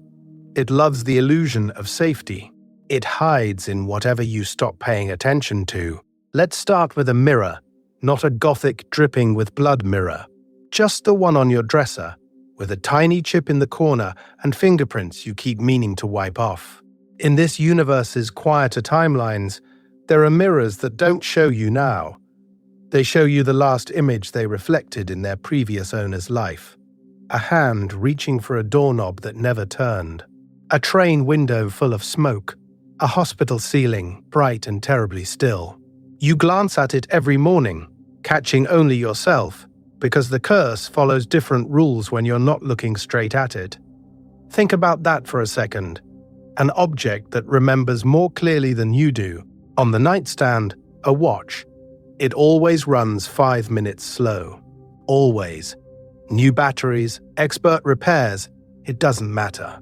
It will never show the correct time, and yet its wearer never misses a crucial moment. The bus that would have broken down, the meeting that started late, the almost accident you just happened to avoid. It doesn't bend reality in a flashy way, it just nudges the timeline, a quiet, probabilistic wish that you arrive exactly when the universe needs you to. Not early, not late, just fated. These objects move through families like odd jokes, handed down with half-remembered warnings that sound like superstition. Don't cover that mirror, don't reset that watch, don't wind that music box after midnight. No one explains why, because the person who really knew died 3 generations ago, and the explanation sounded embarrassing even then. So the rules degrade into folklore, and the power keeps working anyway. We're going to zoom out for a second, because some of these artifacts were never meant to be heirlooms. A necromancer's ring, for example, once used to mark debts owed by the dead, is now just a piece of jewelry in a velvet box. It still tugs very gently on the border between life and death. A time mage's hourglass, confiscated during one of those very dramatic bans you read about in fake histories, gets emptied, refilled with decorative sand, and parked on a bookshelf. It still warps probability in a 2-meter radius. Keys get lost. Arguments rewind. You blame weird vibes. The hourglass just keeps counting sideways. And in the background, the Black Libraries keep score. Their catalogues don't only track grimoires, they track objects. They decide which mirror is too dangerous to leave over a bathroom sink, which watch has entangled itself with so many lives that removing it would tear a hole in the local timeline. Sometimes they retrieve. Sometimes they leave an artifact in circulation under quiet observation because its influence is useful, or at least predictable. Here is the pattern interrupt. You are not outside this system. You are data. Your room is data. That dog-eared book you've had since childhood, that chipped mug, that song that keeps finding you at exactly the wrong moment, any of them could have brushed against forbidden magic somewhere in their past. In that specifically Adventure Time way, the multiverse doesn't draw a hard line between cursed relic and sentimental clutter. It just asks, does this object shape desire, time, or memory? And if the answer is yes, the libraries take note, close the file, and let you go back to sleep. For now. Secret orders in the age of algorithms. So when the libraries close the file on you and let you drift, the work doesn't actually stop. It just moves somewhere quieter, somewhere you scroll past at 3 in the morning without realizing that an entire secret order is arguing in the comments about how to stabilize a ward against packet loss. Let's start with the obvious problem. You cannot gather in torchlit catacombs when every phone in the circle is a tracking beacon and every street camera is a low-resolution scrying glass. Here is the thing. The age of algorithms didn't end forbidden magic. It just forced it to learn encryption. Ritual instructions become zip files with plausible file names, sigils collapse into PGP keys, and whole invocations are hidden as steganographic noise in vacation photos that no one actually took. Think about that for a second. A harmless picture of a cat at golden hour, and if you extract the right bit pattern, you get a curse that only executes when read aloud in hexadecimal. We're going to sit with that quiet absurdity for a moment, because the new lodgers don't wear robes, they wear usernames. A Discord server about vintage operating systems is really a temple where the moderators trade hashes of redacted grimoires. A meme account that always posts the same 4 reaction images is actually rotating through a ritual sequence in plain sight. Each image a sigil keyed to a lunar phase, each caption a fragment of a binding formula broken by line breaks and irony. And then there are the stories. In this video, you'd expect the jump scare to be the dangerous part, but online, the danger is in the comment that says, "No, seriously, try this at 3:33 a.m. Creepypasta about mirrors, staircases that don't end, or games you should never play alone often double as training manuals in disguise. The rules of the game: don't look back, don't answer if it uses your middle name, always leave a glass of water by the door, map directly onto old protective wards, rewritten so they travel faster in the multiverse of reposts. The curse is fictional. The muscle memory is not. Old symbols migrate forward too. A protective wheel that once lived on monastery doors is now hiding in the negative space of a productivity app's icon. A summoning circle becomes a user interface layout. Buttons at cardinal points. A glowing center of time where you tap to confirm your desire. A progress ring that is, very quietly, a containment glyph. You think you're just granting an app a mission. It thinks you've just granted a wish. Meanwhile, the tension builds.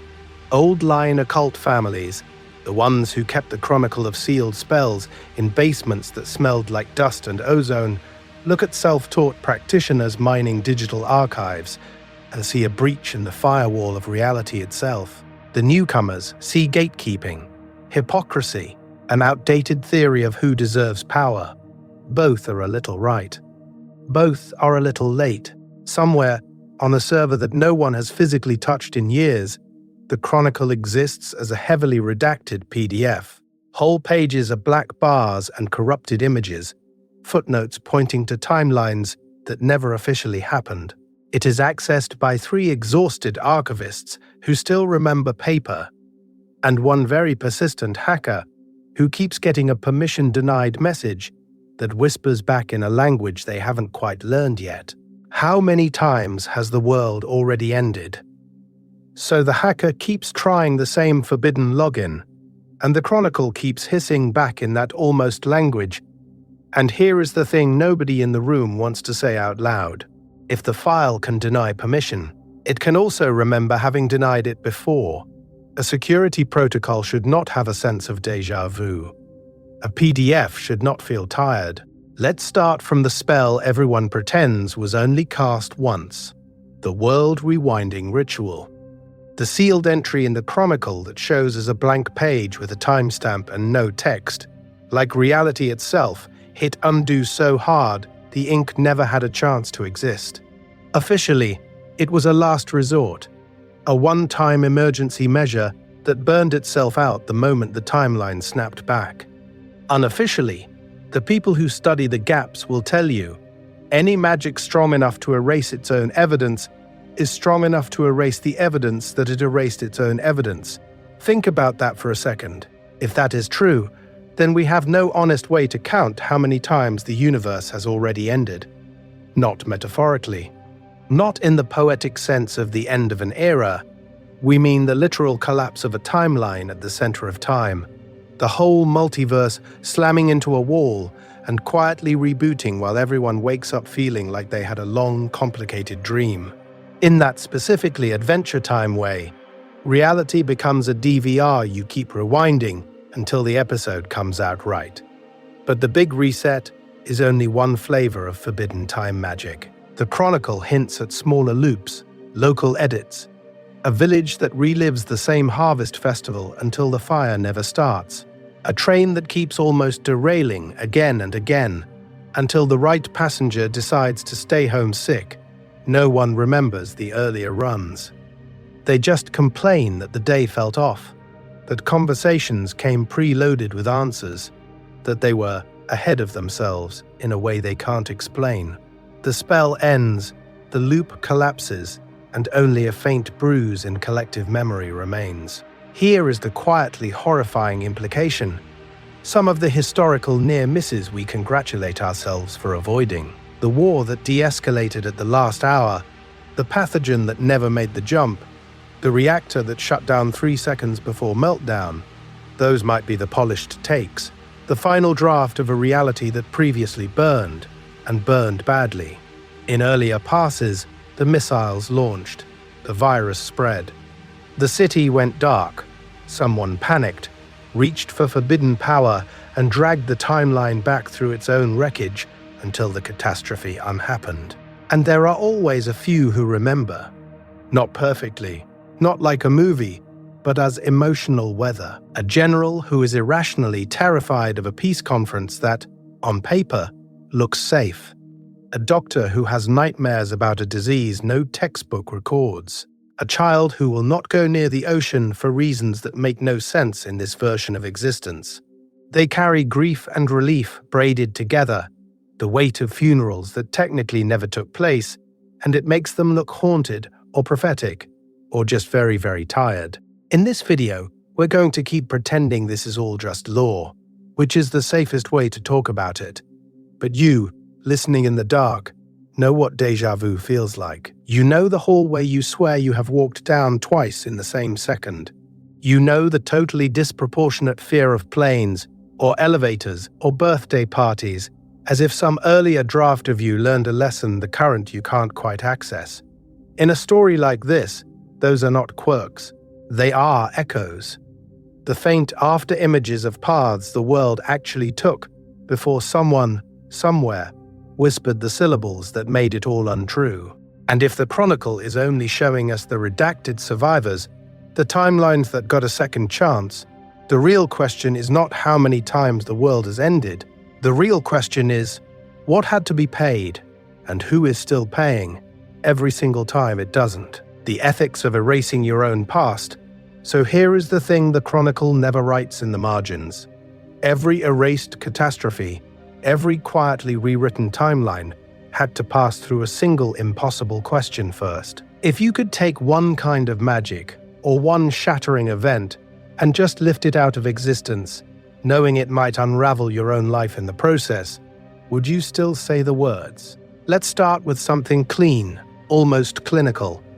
Imagine a healer in the late Golden Age, standing at the center of time in a ritual proxy, watching a curse bloom across the multiverse. This curse kills millions. Cities fall silent. Whole languages vanish. In response, healers spend generations inventing a counterspell so elegant it becomes the backbone of modern medicine, saving billions from every disease that even rhymes with it. Centuries later, that same healer, old and half myth, is offered a wish. Erase the original curse from reality. No plague, no mass graves, no desperate research, but also no cure, no cascade of later miracles. Think about that for a second. You do not get a clean trade, you get a jagged one. You are not choosing between horror and peace.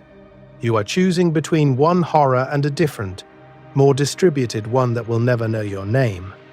On a smaller scale, the math feels more intimate but no less brutal. There are spells in those black libraries, tucked between grimoires written in layered ciphers, that do not rewind the universe, they just blur a person.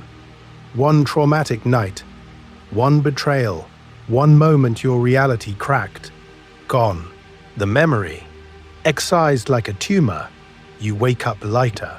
You also wake up without the exact scar that taught you what your boundaries are, or why you notice when someone else is flinching in the same way. You lose the sleeplessness, and maybe you lose the empathy that came wrapped around it like barbed wire. We're going to pretend for a moment that this is an easy choice. Of course you erase the pain. Of course you protect your past self. Then you remember that most legends about forbidden magic say the same quiet thing. The most dangerous spells are not the ones that level cities. They are the ones that quietly edit the ledger of cause and effect, the ones that tamper with how a universe learns. Councils and keepers live inside that dilemma permanently. They decide which horrors remain on the public record as warnings, and which get buried under seals for safety. Necromancy outlawed in the city square, but secretly maintained in a single tower to keep the city's protective dead awake at the walls. Time runes banned in every academy, yet preserved in one underground classroom, so someone remembers how to shut them down if they surface again. They are not evil. They are not even indifferent. They are just bound by rules older than they are, forced to choose which nightmares the timeline is allowed to remember. And as you drift, you might notice your own first instinct. Did you want to erase the curse, the memory, the spell itself? Before you started building arguments and moral frameworks, there was a flicker of raw desire. Just notice what it was. Let it sit there, unedited, while we follow the chronicle deeper into the magics that were not erased, and ask why those, specifically, were allowed to survive. Lonely at the edge of the spellbook, so we follow it deeper, and the chronicle opens not on a battlefield or a burning tower, but on a room. A quiet, windowless room at the edge of the spellbook, at the edge of the multiverse. Shelves recede into a darkness that is not quite absence, more like the universe holding its breath. This is the Black Library. And in the center of it, in their own small orbit of lamplight and dust, is the Keeper. Here is the thing about this archivist. They are surrounded by more power than most empires will ever touch. Every volume around them holds a spell that once bent reality, cracked timelines, or reached across the border of life and death. Whole cities exist or do not exist because of what is written 3 shelves to their left, and they do not cast any of it. Not anymore. Maybe not ever. Let's start with their habits, because those are the only narrative they really have. When the councils sleep and the last petitioners have gone, they walk to the scrying pool. They re-watch the same magical catastrophes the way you might re-watch a favorite episode. The necromantic city that outlawed death and then forgot how to grieve. The quiet wish that rewound time by 7 minutes and accidentally erased a dynasty. The first primordial ritual, scratched on stone, that taught reality how to break, over and over, like a playlist of disasters. They reread marginalia from long-dead mages, too. Little notes in the corners. This is probably a bad idea.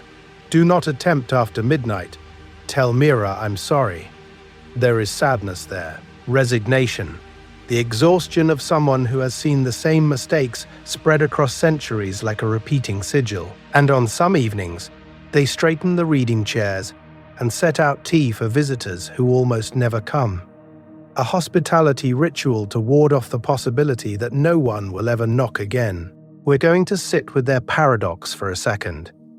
The Keeper can reach out and touch spells that could unmake a council, heal a continent, or fold the center of time into a safer shape. They are, in a very literal sense, one decision away from changing everything. But they are not free. They are bound by oaths etched into their name, by rules written in founding charters, by cosmic contracts older than any current reality. Omnipotence on paper, dependence in practice. Think about that for a second. Are they preserving these spells because the world might need them, or because they are afraid of a world that does not need them at all? If every forbidden ritual were finally unlearned, if every dangerous desire lost its language, the Black Library would become an ordinary room, and the Keeper would become an ordinary person. That is the real extinction event, for them. And somewhere inside your own late-night vigilance, you recognize the pattern. You, alone with your private archive of worries and possibilities, replaying old conversations like scrying pools, rereading the marginalia of decisions you did or did not make. Everyone else seems asleep. You are the only one awake in this tiny center of time, holding futures no one else can see right now. In that specifically Adventure Time way, the Chronicle is quietly asking how much of what you guard is saving the world, and how much is just saving your role in it. As we move on, keep that question with you, like a page marked but not yet turned, between curiosity and catastrophe. So you're standing there with the Chronicle half open, that question still pressed between the pages, and you realize forbidden magic has always lived in the hallway, never in the room. It exists between curiosity and catastrophe, between the soft glow of a candle and the whole universe catching fire. Let's start with the simplest contrast, which is not actually simple at all.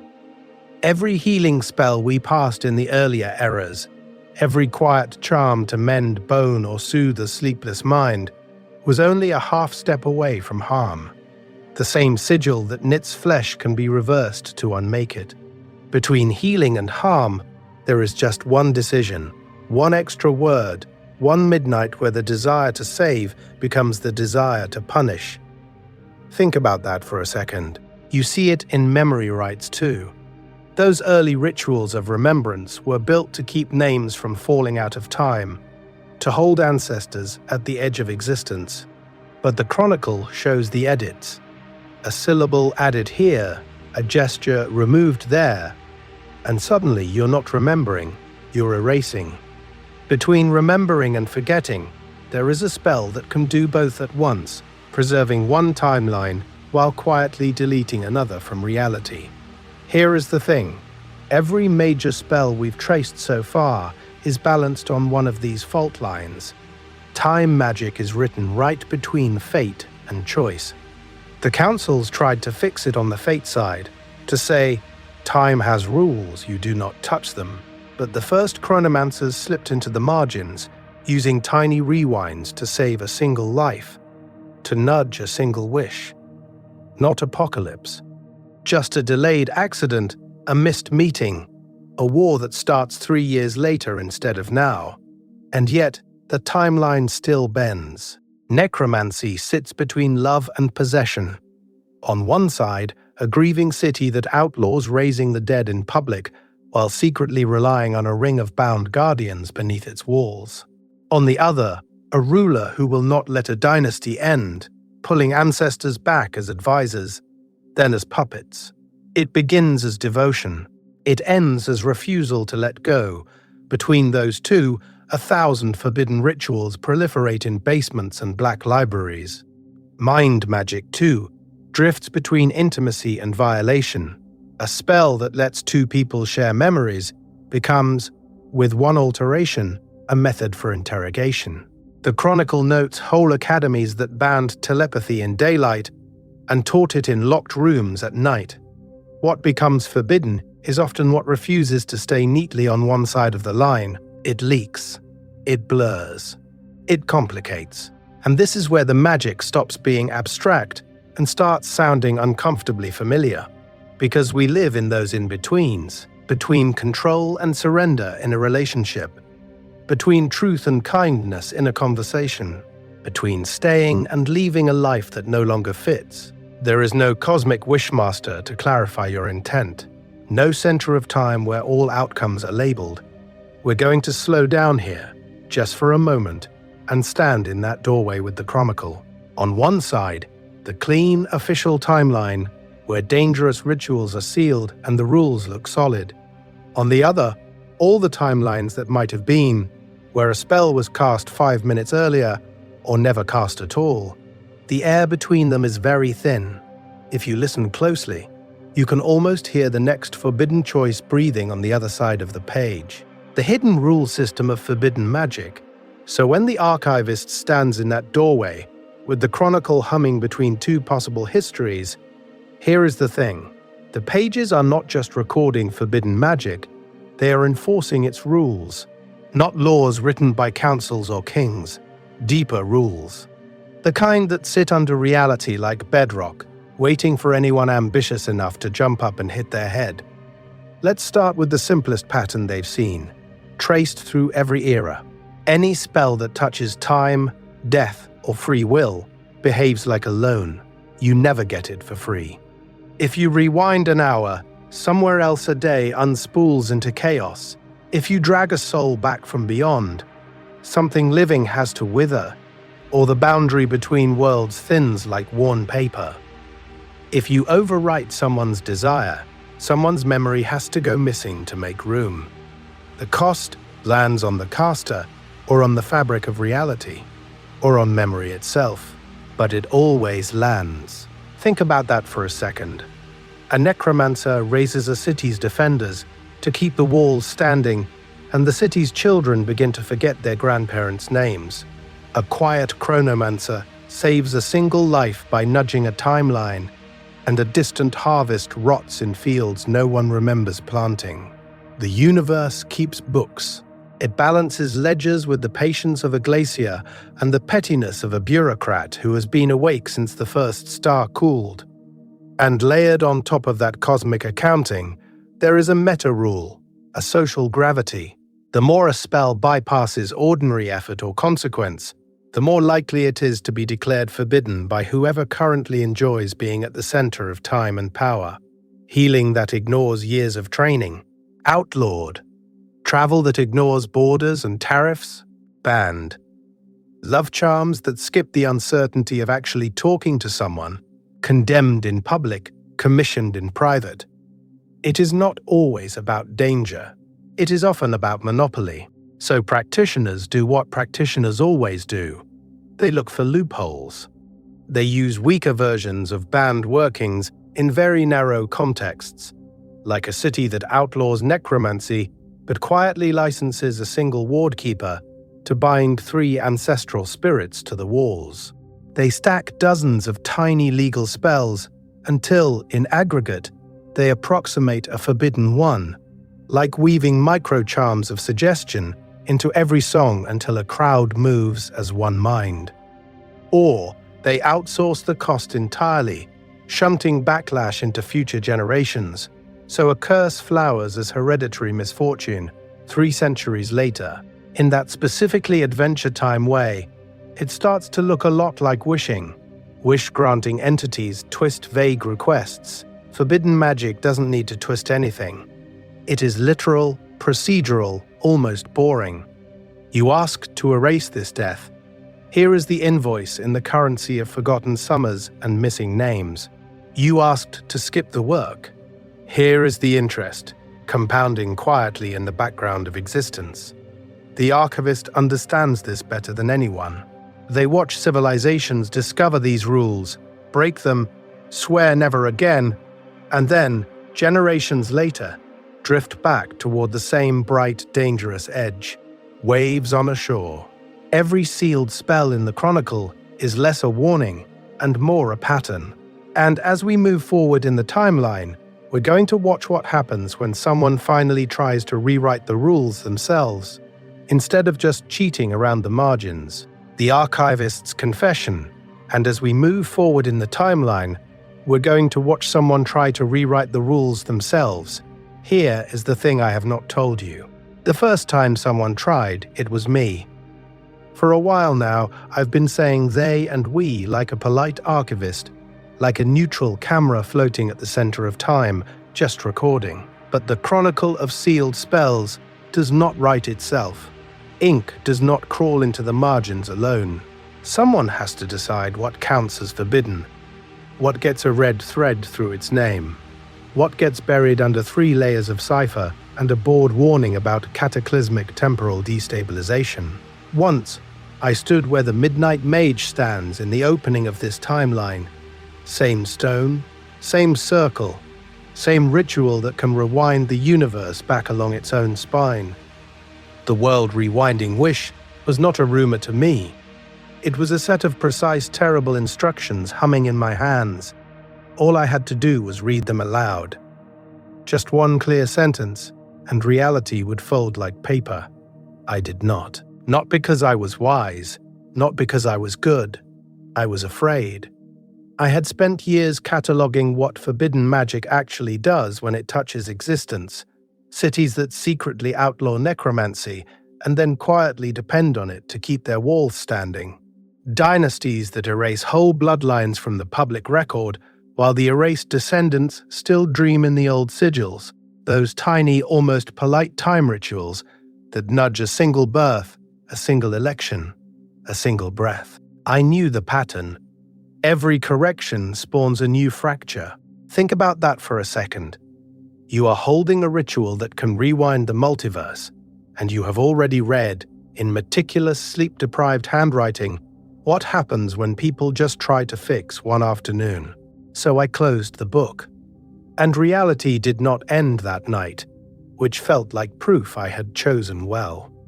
But here is the quieter rule no one writes on the page. Not choosing is also a choice. The war I refused to rewind did not stop. The names on the casualty lists did not vanish. They just became another layer in the Chronicle, another pressed flower in an archive of disasters. The decision followed me. It followed in the way I edited later entries, in the spells I sealed a little faster, in the ones I left slightly ajar, as if I wanted someone braver or more reckless to do what I would not. That is the dry joke of cosmic responsibility. You tell yourself you are only recording, and then you notice your handwriting leaning ever so slightly toward mercy or toward punishment. Deep in the chronicle, below the catalogues you've been drifting through tonight, there is a section you have not seen. It is written over itself, palimpsest on palimpsest, my own timeline revised and overwritten by the very ritual I refused to cast publicly. Because I did use it, not on the war, on myself, on one conversation, on one loss, again and again and again. Only I and the book remember the versions that did not survive. Let's start from that admission. This entire timeline I am whispering to you is not neutral law. It is a spell, not the kind that summons fire, but the kind that distributes weight. By hearing it, you are taking a fraction of the memory, a sliver of the ethical gravity that was crushing a single keeper at the center of time. And the next sealed spell we're going to open? That one belongs to someone who heard these stories too, and decided the only way to live with the weight was to break the chronicle itself. Back to the observatory, the last forbidden choice. Let's start back where we began. Midnight in the observatory. The ruined city lies below like a broken sigil. Avenues snapped and curled in on themselves. Towers sheared off as if some bored cosmic editor dragged an eraser across the skyline. The spell circle is already drawn on the floor. Lines of powdered silver and ash, faintly luminescent, vibrating with the kind of quiet power that doesn't summon fire, but rearranges probability. The air is thick, not with smoke, but with unwritten sentences in reality's draft, waiting to be chosen. Here is the thing. This is not the first time we have stood in this room. Not for the mage. Not for the chronicle. Not even for you. This moment has happened before, on other midnights, in other nearly identical observatories that existed one timeline to the left, or 3 universes over, or in a version of existence where the city never quite fell. Each time, the chalk lines were drawn at a slightly different angle. The candles burned a little higher or lower. The mage's hand shook more or less. Each iteration left a faint echo scorched into the chronicle of sealed spells, a palimpsest of almost choices. We're going to sit with them now, just for a second. The mage stands at the center of time as far as their world is concerned, one wish away from a total rewind. They have heard the whole history we just walked through. Primordial rituals whispered in caves, the golden age where forbidden magic was just called magic, the bans that were really about who got to use which power. They know about councils that outlawed time sorcery in public, while secretly commissioning it to erase their own mistakes. They know that whenever a spell was erased from lore, it slipped sideways into lullabies, border symbols, underground academies. Think about that for a second. Every catastrophe we traced, every outlawed grimoire, every underground lineage preserving taboo arts in the dark, that is all stacked behind this one decision like a library about to tip. The mage isn't just asking, can I fix this city? They're asking whether they are willing to become one more quiet tyrant of causality, one more name in the chronicle written in that thin, guilty ink, reserved for people who rewrote other people's lives without consent. In the back of the observatory, the archivist is there again. Of course they are. They do not stand in the circle. They do not touch the chalk.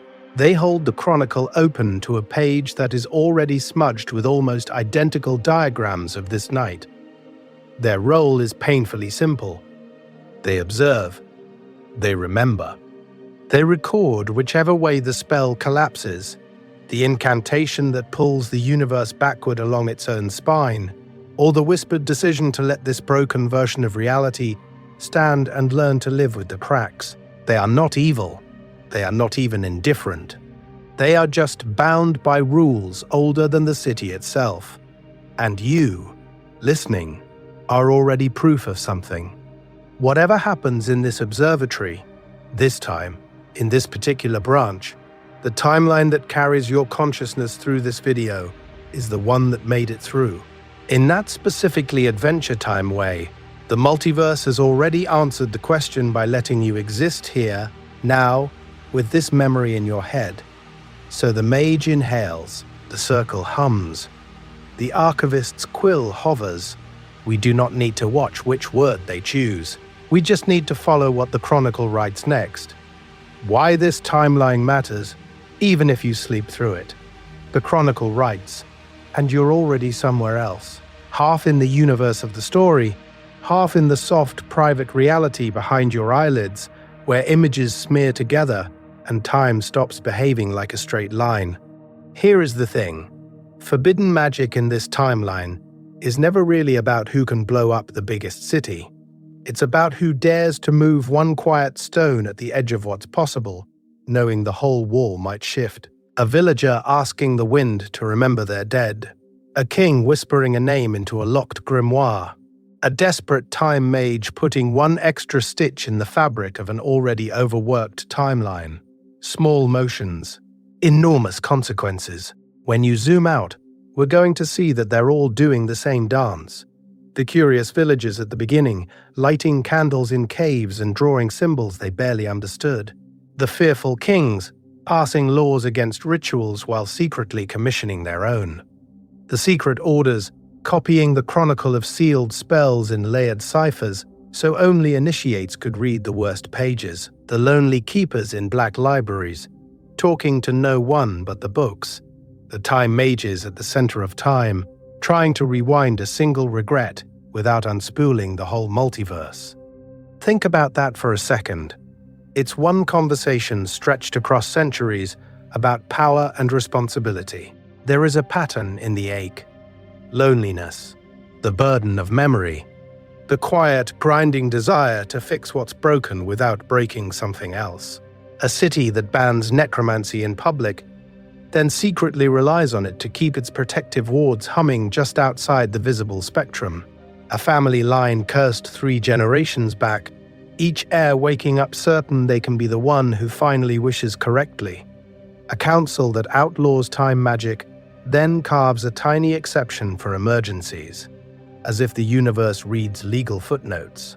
And here is the soft joke. You live there too. Not with spell circles and soul binding, but with emails you don't send, apologies you rehearse, choices you run in your head again and again like private simulations of reality. You stand between curiosity and caution every day. Do you change careers? Do you text that person? Do you let the old version of you stay dead? You don't call it magic. But existing in that thin, shimmering space between desire and restraint is already a kind of spell work. Let's start from a strange comfort. This timeline does not need you to stay awake. The chronicle will keep turning its pages. The villagers will still argue. The kings will still panic. The secret orders will still meet in basements that smell like dust and candle wax. Whether you witness every cataclysm and every whispered wish, or whether it all slides into dream logic, the universe of this story keeps unfolding, so you can let the details blur at the edges. Names can dissolve, dates can float. If you drift, the narrative will simply migrate into your dreams, the way forbidden magic migrates into lullabies and symbols when it's erased from public law. In this video, the next era is already waiting just off screen, another quiet escalation in a very long argument with time itself. You don't have to follow every turn, you just have to rest long enough for the next forbidden chapter to find you, a soft ledger of what we've seen. So as you rest here at this quiet bend in the river, let's start by laying the timeline out like a soft ledger, just to see where we've been before we drift again. Not as a test, not as a challenge. Just as someone slowly turning pages in a book you don't have to finish tonight.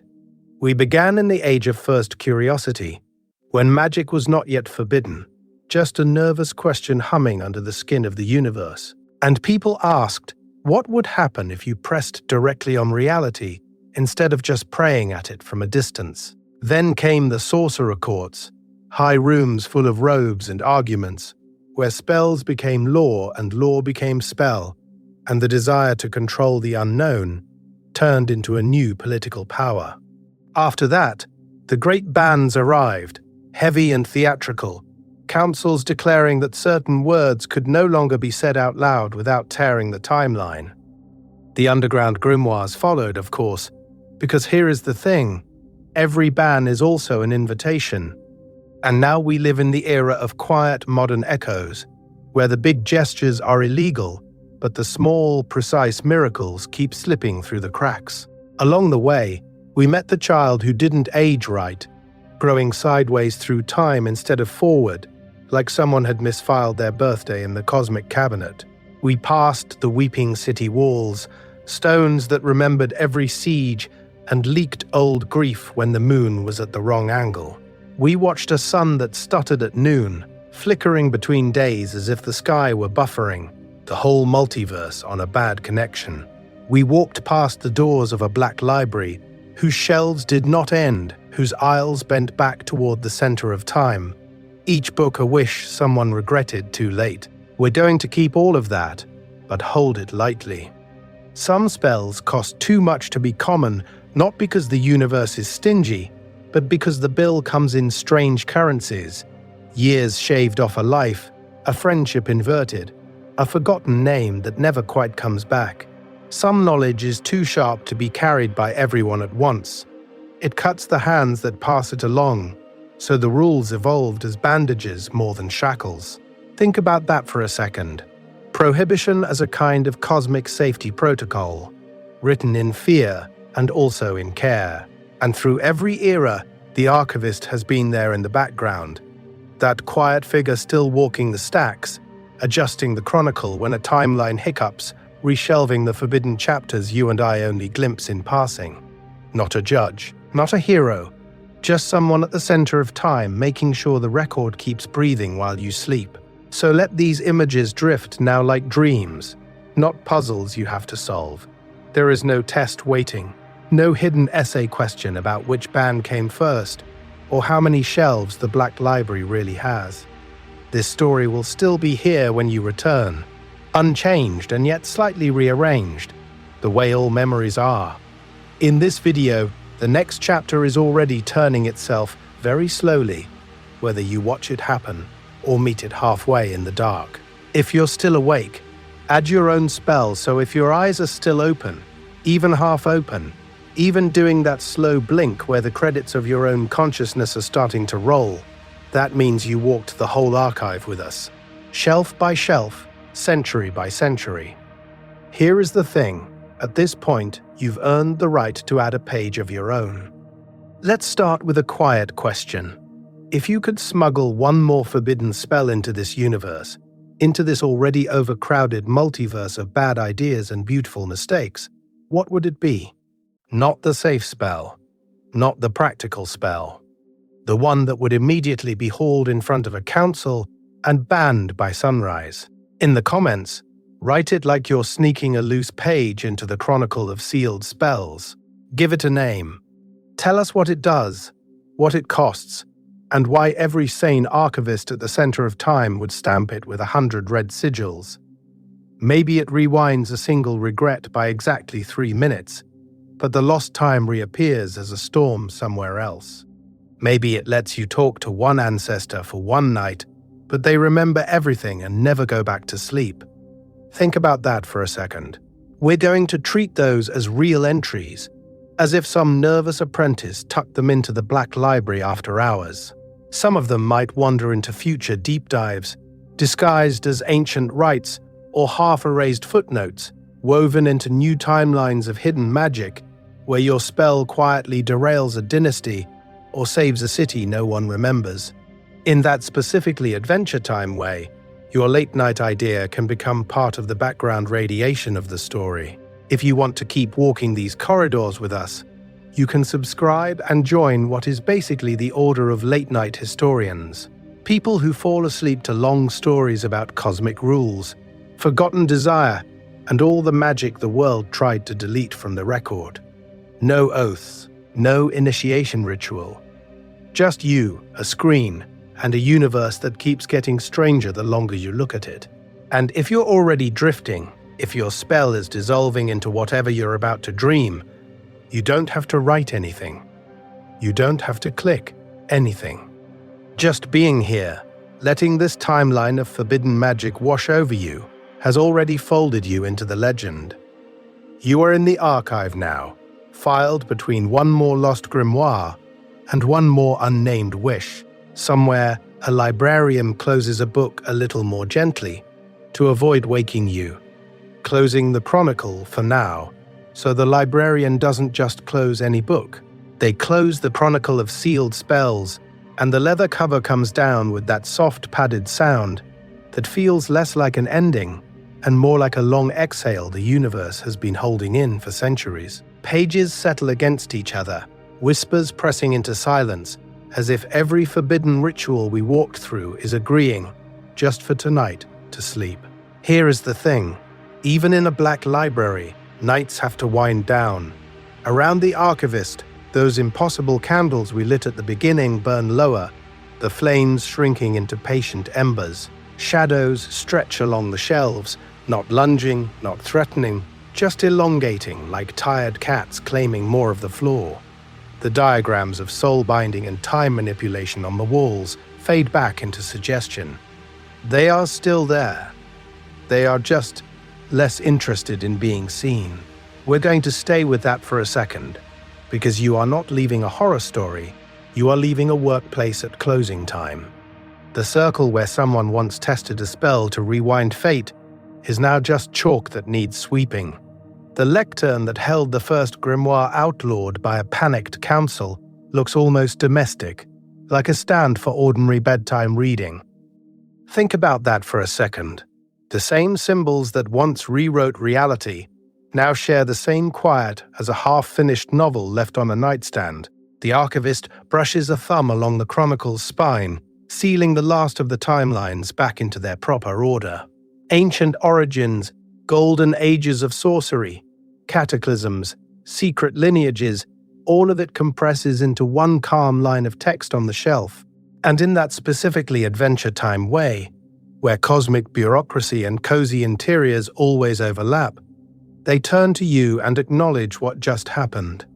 You were not just a passive listener, you were a fellow keeper of stories, someone who helped carry the weight of remembering all this forbidden magic, so the people in the bright world outside don't have to. So they thank you, not with a bow, not with a spell, but with that small conspiratorial nod librarians use when they recognize another person who understands that ideas have power. You have walked through a multiverse of outlawed desire and dangerous knowledge, and then quietly agreed to put it back where it belongs. And of course, this is only one chronicle. The archivist could just as easily have pulled the timeline of broken prophecies, or the ledger of wishes that almost unmade reality, or that slim, unsettling volume that tracks every universe where magic was never discovered at all. There are timelines of other magics, other worlds, other cosmic rule systems waiting in the dark, each one humming faintly, like a closed laptop that still dreams behind its screen. In this video, we only opened the book about forbidden spells. Another night, if you want, we can open a different spine. For now, the candles gutter. One goes out, then another, until the Black Library is mostly suggestion and memory. The archivist walks you to a door you don't remember entering through. It closes behind you with a sound just above a whisper. Not locked, not warded, just done for tonight. On the other side, the archive waits at the center of time, patient and unchanged, shelves intact, chronicle of sealed spells resting where you left it. Whenever you return from whatever dream is about to claim you, it will still be here, exactly as you remember, ready to open to any page, in any timeline you feel strong enough to visit again. Gentle farewell from the edge of the map. And here is the thing, you don't have to remember which page you were on. You don't have to hold the whole timeline of forbidden magic in your head, like some overworked archivist trying to reshelve the multiverse before closing. The archive remembers for you. The universe is very good at saving its place. If this slow walk through sealed spells and outlawed rituals felt comforting, even just a little, you can always come back. Not just to this corridor in this video, But to the other wings of the archive that live quietly on this channel, we're going to leave you at the door tonight, but the door itself doesn't really close. Think about that for a second. Somewhere on another shelf, there's a quiet history of cursed artifacts, just waiting to explain how a single ring, or mirror, or half-forgotten amulet is still rewriting reality in the background of some imaginary city. In another wing, there's a patient walkthrough of secret lineages and black libraries, tracing how one family, in one timeline, kept a single forbidden wish alive for centuries. They're all just there, paused, waiting for whatever future night you decide you want to wander again. There is no rush, no countdown, no algorithmic urgency humming at the center of time, demanding you click the next spell, the next catastrophe, the next forbidden desire. These are long, patient stories, built to unfold at the same speed your thoughts slow down when you finally let yourself be tired. You can explore the golden age of sorcery some other evening. You can follow the councils that tried to ban reality-warping power some other week. Time, at least here, is unusually gentle. If your eyes are still open, you don't need them now. You've already walked the corridor. You've already watched empires rise and fall around a single outlawed grimoire. You've already stood at the center of time and watched entire timelines bend around one whispered wish. You can let all of that dissolve back into ordinary dreams, the way forbidden magic, in that specifically Adventure Time way, always dissolves back into friendship and breakfast and someone complaining about the remote. Let the rules blur. Let the names fade. Let the last glowing sigils on the inside of your thoughts go dark, one by one, until they're just harmless shapes drifting across the back of your eyelids. We'll leave the archive lights off for you. We'll keep the shelves exactly where you left them. Whenever you want to return, the doors will still be here, in whatever timeline you need them. Good night. After the last page, a moment of stillness, so now the archive is dark. No names, no sigils, no more rules to memorize or timelines to track, just you and the quiet. Let's start with one last very small ritual. Nothing forbidden, nothing cosmic, just breath. If you want, breathe in slowly, as if you're drawing air across the cover of a book that's been open for far too long. Hold it at the center of time for a moment, right there in your chest, and then let it go, just as slowly, like you're blowing a soft film of dust off that cover before you set it down. Here is the thing. Every heavy question we raise tonight can stay on the shelf. Power can wait. Memory can wait. All those impossible choices about who gets to remember which spell, who pays the price for which desire, can just pause. They will not vanish. They will not punish you for resting. The archivist is still here, somewhere in the multiverse of your imagination, sitting at their desk in the dark, keeping watch over every forbidden page you've ever thought about. You don't have to hold any of it. Not the cataclysms. Not the councils. Not the quiet outlawed rituals bending reality in the background. Think about that for a second. The universe is large enough that you are allowed to put it down. The questions will be right where you left them in the morning, like a book left open on a nightstand. So we're going to leave you with a last simple image, shelves fading backwards into darkness, further than your eyes can follow. A long aisle, then another, until the whole library of forbidden magic is just suggestion and outline. A single candle on a desk, flame leaning, then straightening, then leaning again. The tiniest struggle against sleep. Outside, through a high-arched window, stars hang in the sky, steady and indifferent, watching nothing in particular as time moves past them in quiet, invisible waves. Inside this image, the candle finally gives up its little argument with existence and gutters out. No drama, no spell, just a soft surrender. The shelves remain, the window remains, the stars remain, but they don't need you to watch them. Because in this bed, in this body, There is no forbidden magic. There is no secret council waiting for your decision. No hidden grimoire demanding to be read. There is only the ordinary miraculous work of a brain easing itself down through layers of consciousness, rewriting reality into dreams. That is the only wish that matters right now, the quiet instruction to sleep. In this video, we chased power and consequence across a whole imaginary universe. Here at the edge of it, you don't have to chase anything. You are allowed to drift. If thoughts appear, let them pass down the shelves and fade into darkness, the way old titles go out of print. We'll let the words stop doing magic now. We'll let the silence, or whatever soft sound is around you, take over the narrative. No more explanations, no more rules.